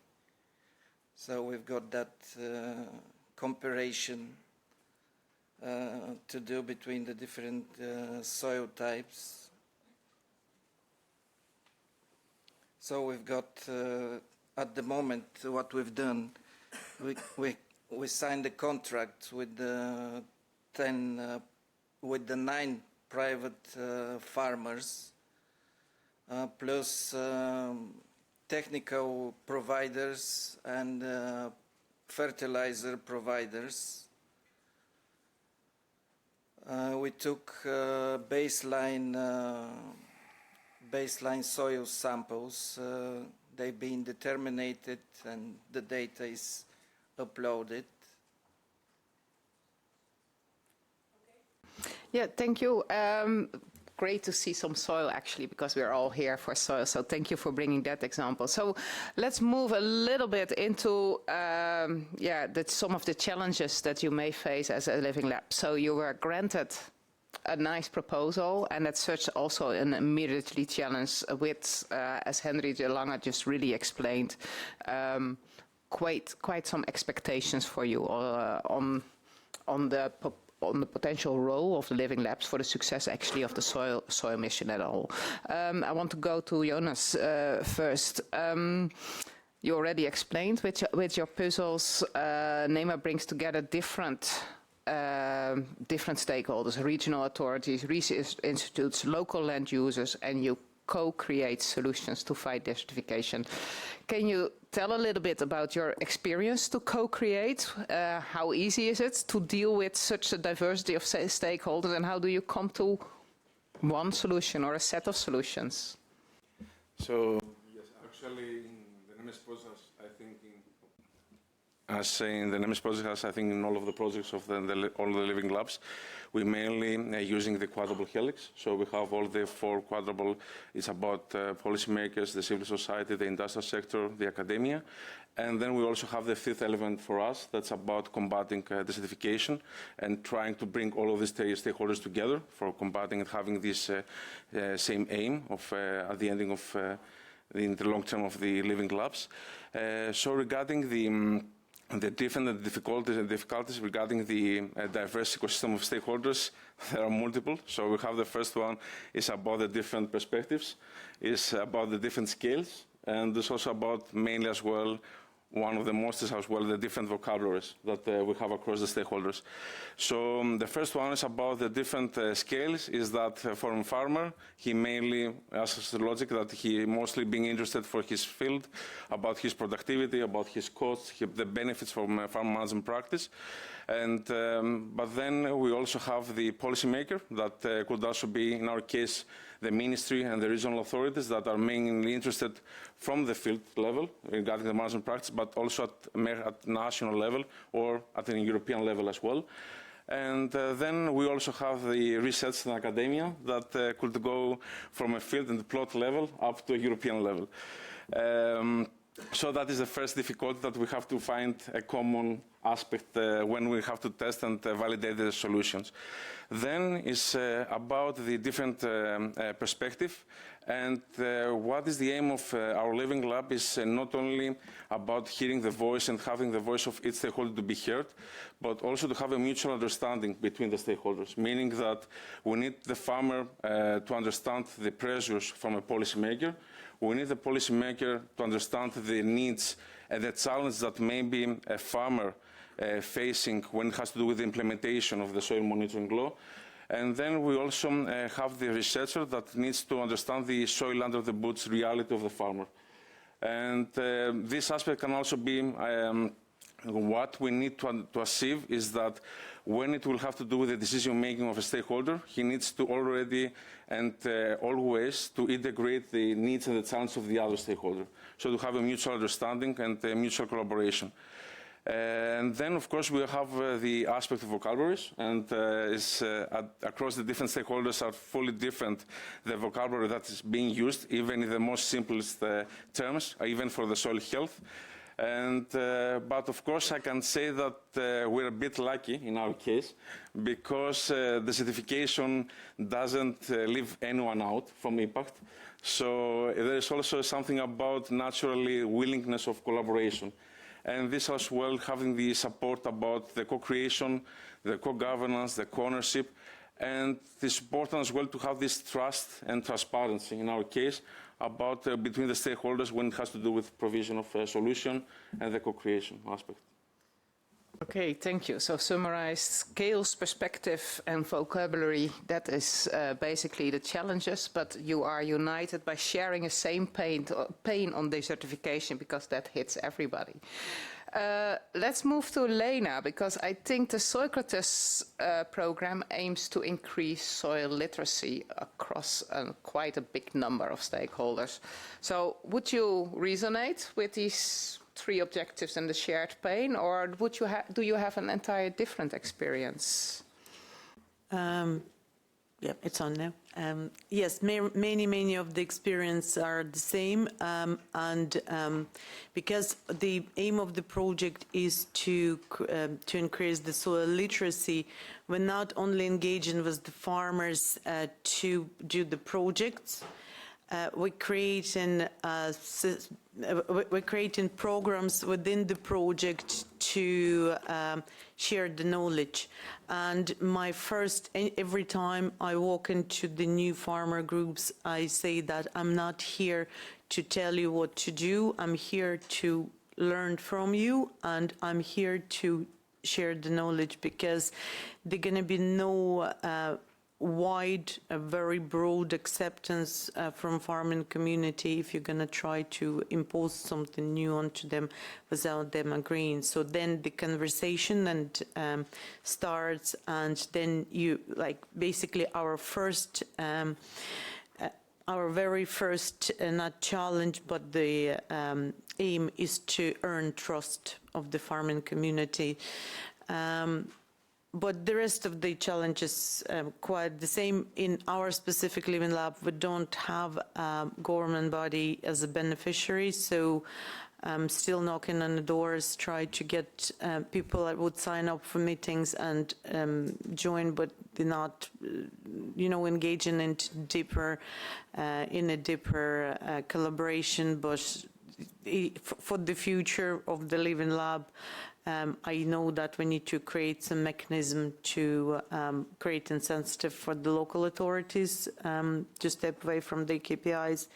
So yeah, this is how we do it, and we have a quite big uptake, and I hope that over the time, by the end of the project, we're going to have soil literacy programs and have more farmers involved and expand to adjacent regions of from where we're located. Okay. Thank you. I think it's very interesting to see, through soil literacy, to reach a broader audience, to have an interest in something that you all own, and at least in Ireland are very proud of, is the milk production, obviously. Vasilis, I hope I pronounce it right, you have an even bigger ambition, because it's nice, you have already all these stakeholders in your own region, but if I understood it right, the Cough for All project unites 5 living labs in the Mediterranean region along the same challenge. So can you enlighten me a little bit on how it is to not only work with farmers or an individual person in your living lab, but also to find commonality across 5 regions? It's at least interesting. Yes. Think of it as a landscape with different ecosystems there. So each one of our living lab is working as an ecosystem. So it has its own priorities, it has its own challenges, different operational scheme. But all these are under the umbrella of the Gov for All project. Because in the Gov for All project, we are working in this, let's say, double loop model. The one has to do with the individual living labs, but the other one is actually a cross living lab alignment loop. And what I mean with this, in the project, we have a common methodological format and realization pathway. We have some key milestones that we want to achieve.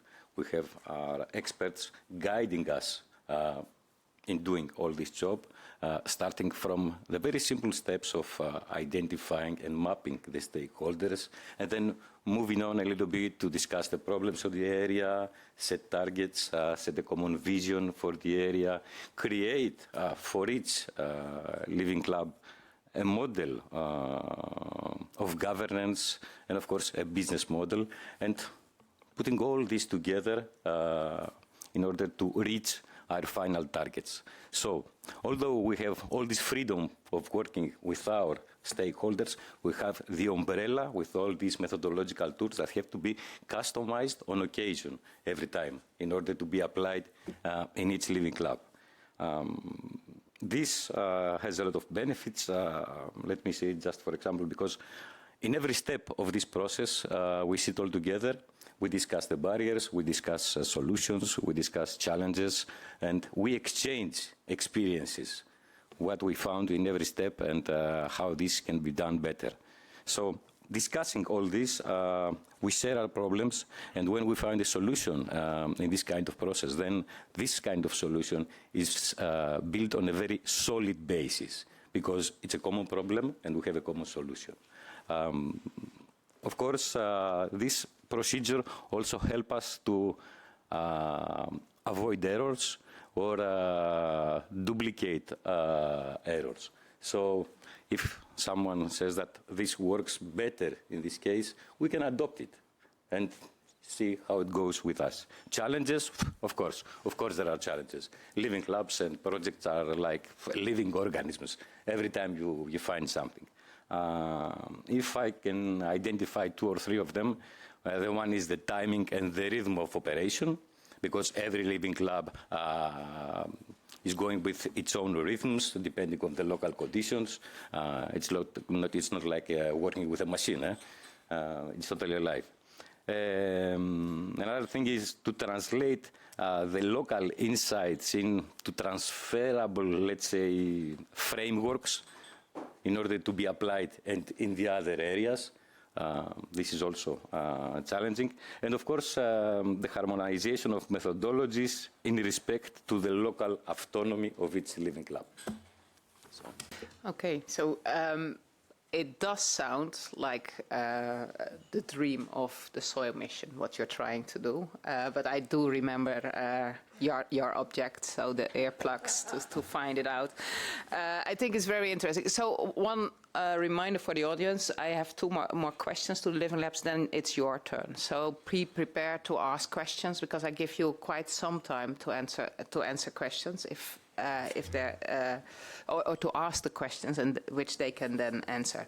So let's dive a little bit into the role of the private sector also in the Living Labs. I think we have 2 Living Labs with significant contribution from the private sector. And let's start with Mladen. What is the role and the contribution of the private sector in your Living Lab?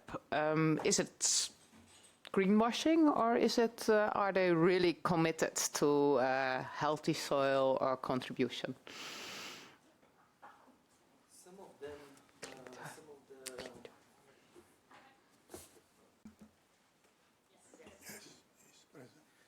Some of the farmers used to be our students. I work at the Agricultural University at Plovdiv. So it's very good communication with them. We know them very well, so it wasn't trouble to find them. So their role in the project is very important. And are there any trust? So how do you deal with trust in your Living Lab? It's just because they are your former students, it's easy to work with them. Would you also be as easy to work with other farmers who are not your former students? Yeah, some of them are not. Sorry. Some of them are not our students, but to be honest, at the moment everything going very smooth at our Living Lab.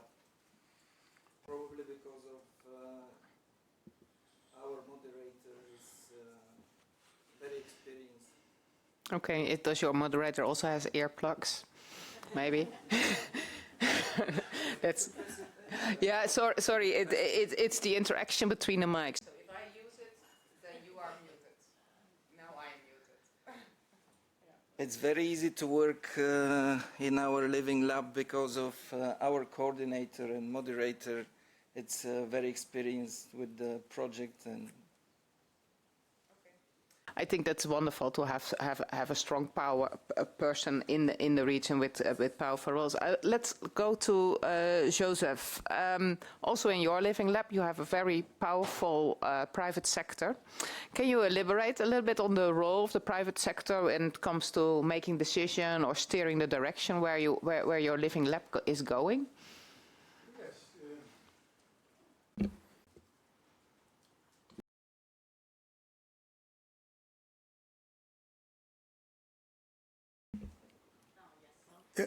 Yes.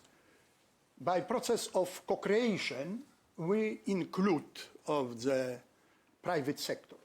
Private sector is the majority of our living club because it is farmers, 15 farmers, also all the companies, advice or service, commerce, and so on, is also private business. And only public we are. It is meaning academic stuff.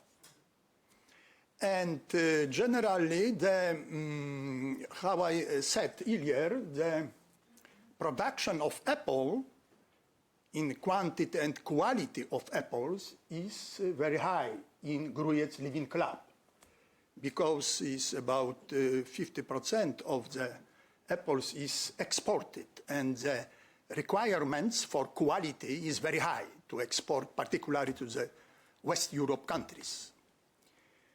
Generally, also, I should underline that the openness for innovation and new solutions, farmers, is relatively very high, much higher than other farmers in Polish agriculture space. It is generally they leading it resulting also from the high level in organization and technology production of apple, yes, generally. They are also very good, relatively educated, because about 50% these farmers which are involved in our living club, where they are member our living club, finished our university, Faculty of Horticulture, and they are very good educated, open, and so on. And also the companies which giving the advice and other service for farmers, orchard farmers, apple orchards farmers, also they presenting very good level, because we have open call, and by open call we get more 5 experimental sites. It is mean experimental site. It is the same that farmer, because number. It is mean we have 1 experimental site in 1 farm. Enough? Yes, yes, thank you. I think it's very, very interesting also the idea to have, for instance, the open calls to broaden the involvement of people who may not have been there from the start, to say, hey, this is actually interesting, I want to join. One additional information. Open call, we should get at least 2 projects successfully, but we get 3. This means that many groups are very professional, that they prepare in a good way the proposal. Thank you. Okay, and that's also showing. So now the floor is to you. What would you have to ask on how a living lab is operating, how a living lab can lead the way to healthy soils in Europe? What would you want to know if you want to set up your own living lab, maybe? Is there something that you want to learn? Anybody? Yes? My name is Natalia Rosturgueva, Free University of Bolzano. I'm wondering, which are motivations for private sector? Can you list when you engage these companies to the Living Lab? I mean, how people from the private sector joining to the Living Lab, and what is the main motivation for them? I'm asking representatives of Polish and Bulgarian Living Labs.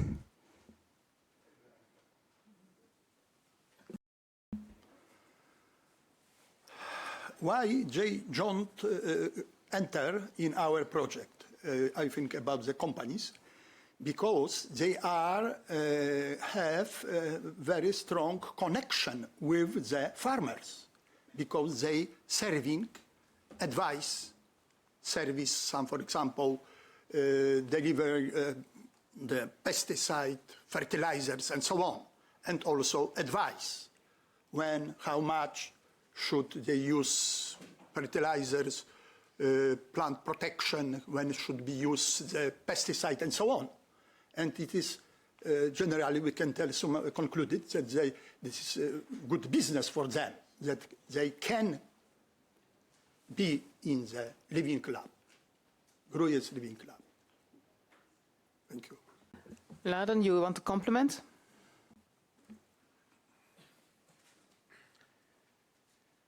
So it's very useful for our farmers to join the project.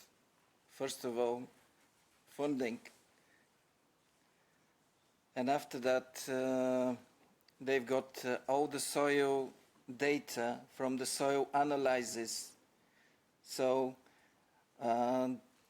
also digital data, which is updated every 15 minutes.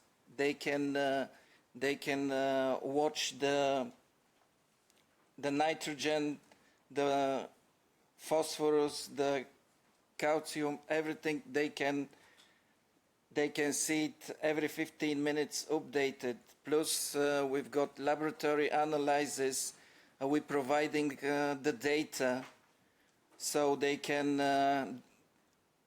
know what their vines need to put in the soil, like fertilizers. We're advising them the dose, the rate of the fertilizers to put in, what kind of fertilizer. We're advising them as well. So it's very useful for them. That's why probably it was very easy for us to find them. Yeah, so data is very interesting. So Vasilius, you also have... Yeah. I would like to add something about this because it's interesting. After all, we are neighbors. We're in Greece, so next to Bulgaria. We had this discussion with Francisco from the Commission just last week about the motives of the participants in the Living Club. At least in our case, we have two different categories. We have the core members of the Living Club, the ones that started the Living Club, and these guys are there because they believe that they can make a difference. They have this vision, so they want to move forward with the Living Club. And we have also the associated members, which are a group of farmers that participate in the Living Club, and they came in the second phase. So these guys are aiming to improve the competitiveness of their farms in using measures like the ones mentioned in Bulgaria, from simple soil analysis to agricultural practices that are custom-made for the area, and how they can improve the soil and afterwards the yields of the crops. And in all cases, the umbrella is, because there is another thing, the glory. The glory, because they all want to participate in a European initiative. This gives them an additional push to be included in the project. So being part of a European Commission is glorious. That's a really nice one, motivation to ask people to join. I think it's really interesting to look at that indeed. I have a question here. Yes, Steve Hallett from Cranfield University in the UK, talking of joining in EU initiatives. A number of you have mentioned the importance of literacy, soil literacy, and approaching the stakeholders. I wondered if you could share what practices have worked well in your experience when you're trying to sort of get that knowledge out there. How have you gone about it, and how would you sort of share that knowledge?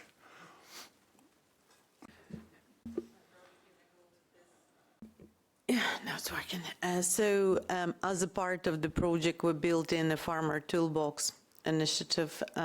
It's a specific tool that we design on, first of all, how to interpret data.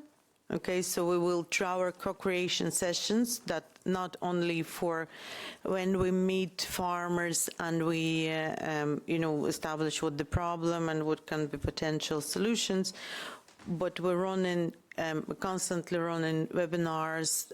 We have audience at the moment of about 165, but we constantly growing. Okay, and then the farmer toolbox, as we progress with the project. We're going to have farm walks a few times over the summer, and at the time of this farm walk, we're going to teach farmers how to assess their own soil.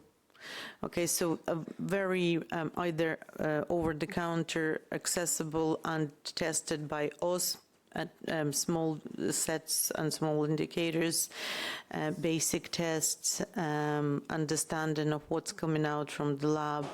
So that is a part of the mission, and yeah, so then they will be able not only understand what's happening, the field, the grain, how the soil looks, how it feels, also, you know, some carbon testing, some biodiversity, basic ones, you know, the teabag or under-air test or things like that.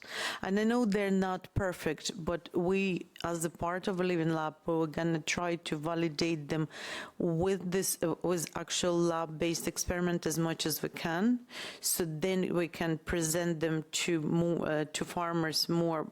They would look a bit more precise, and farmers can do it themselves, and potentially advice to the neighbors, because that is the model of the living lab. We're going to have a first cohort, and the first cohort is going to go there and because we, as a part of our projects, we have a dissemination payment to our test sites. Okay, so they will go as a part of the project, talk to the neighbors, organize the small local events, and that's how we hope to. And if I cannot fully agree on that, in Nemesis project we also have the life coaching for soil health, meaning that how we can convince the stakeholders to integrate soil aspect in their daily lives. And at the same time, we also have the psychological experiments, meaning that because we have some low-cost technologies that will be as well through the open calls, and how then to motivate the stakeholders to join our experimental sites and try to convince them and demonstrate them how they can collect data with low cost, and then as well to supporting the crowdsourcing applications. And finally, we also have the aspect of engagement with schools. So meaning that we have, from the beginning, each living lab will have to engage with school and try to motivate and try to cultivate the aspect of soil health from the very beginning. Because in this way, we will also approach the teachers, we will also approach the families. So it's likely a very, very big ecosystem that maybe is left out when we are not discussing about the children as well. Thank you. I think it's great to actually indeed already build soil literacy in, or in connection to the soil from very early years. I remember when I was a child, I was digging into the clay already, and I was always dirty, but I have lovely pictures of that. I have one more question from the audience, and be prepared, I give you one sentence.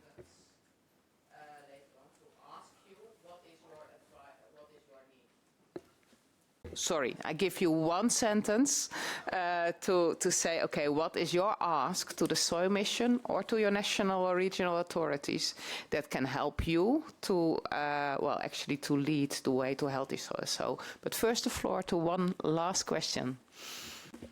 Thank you. This is Eva Lalakova from Metabolic, representing GAF4All.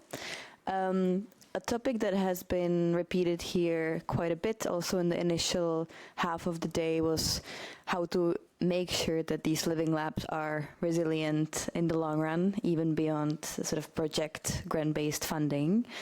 And I think this is a topic that is relevant for all living labs in this community. And I'm very curious about the different approaches that different living labs have been following as part of thinking about this question and really thinking about developing a business model that can be self-sustaining in the long run. So the process on one hand, as well as some early insights about what could make your model self-sustaining. Thank you. And this is a question for all living labs, really. I'm not sure if you have time for all 5 of them to answer. So who's the most eager? Who's already thinking, yes, I have found a way? is basically regarding this. This was the aspect about upscaling services. So meaning that in any case, the living labs, in order to become sustainable, then there will also be needs to provide services, needs to provide solutions that are being co-created. So in our case, in order to make this business aspect as well and make them long-term sustainable, we also have integrated the aspect of satellite data and data cubes, meaning that through the generation of data, how we can upscale our services and our solutions to other regions that may be as well facing the same challenges. Meaning that, for example, that maybe if they likely have a solution that have been tested and validated that is working actually for Cyprus, it could actually as well be working then for Spain, for Italy, for North Africa as well. So through this generation of data and through having this aspect of upscaling our impact, to have as well the potential having this long-term sustainability of our living labs.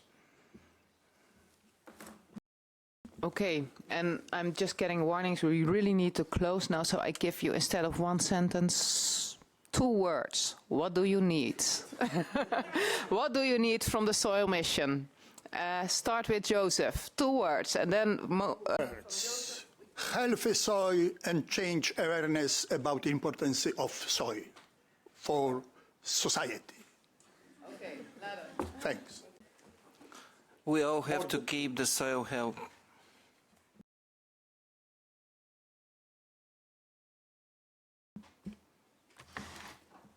The living labs are drivers of change. So what we need at this time is an active role in the implementation of the soil monitoring law. Oh, yes, it was actually the same. So to have an active role and being integral mechanism of the soil monitoring at the European level. And also that we need to continue having SOILL projects, because maybe we're going to become lighthouses, but the needs and the challenges will also evolve for the living labs. So we will need to continue having this support from projects like SOILL. And similarly, yes, support to make us active participants in the soil law, but also potentially, if there are any soil projects going forward, soil improvement measures, to make it actual, not on a small test plot, to enforce living lab participation in the cluster projects. And I think for the next, a small little kick on the top of the current funding, because for years it's too little to establish a living lab. A small continuation. Sorry, I just took the word from you. Extra money is also something that's managed. So I want to give you all to give a warm applause to the persistent living lab managers. Thank you very much. And the last words are for Julia. Just sit for a while. Well, thank you. Thank you very much. Thank you to the amazing first living labs that you're hearing in this conference. There were some complaints on you didn't ask about achievement, because that's just the start. That's what we want to start showcasing more and more. So thank you for staying with us until the very end. For those of you here since this morning, kudos, really, congratulations for the resistance. But really stay tuned, follow us, look at the SOILL actions. We are there to put you in contact with these amazing teams with their work, and we are there to support them and to promote their work and to facilitate really the connection with the wider mission and stakeholders. So if you ever need to get in touch, of course, you know who they are now, but we are there also for this, and we really hope to start promoting and celebrating huge achievements that we are sure you will all achieve with the wonderful support from the different levels, as we saw also in the previous panel. So thank you again, and to the step up of the conference and the achievements.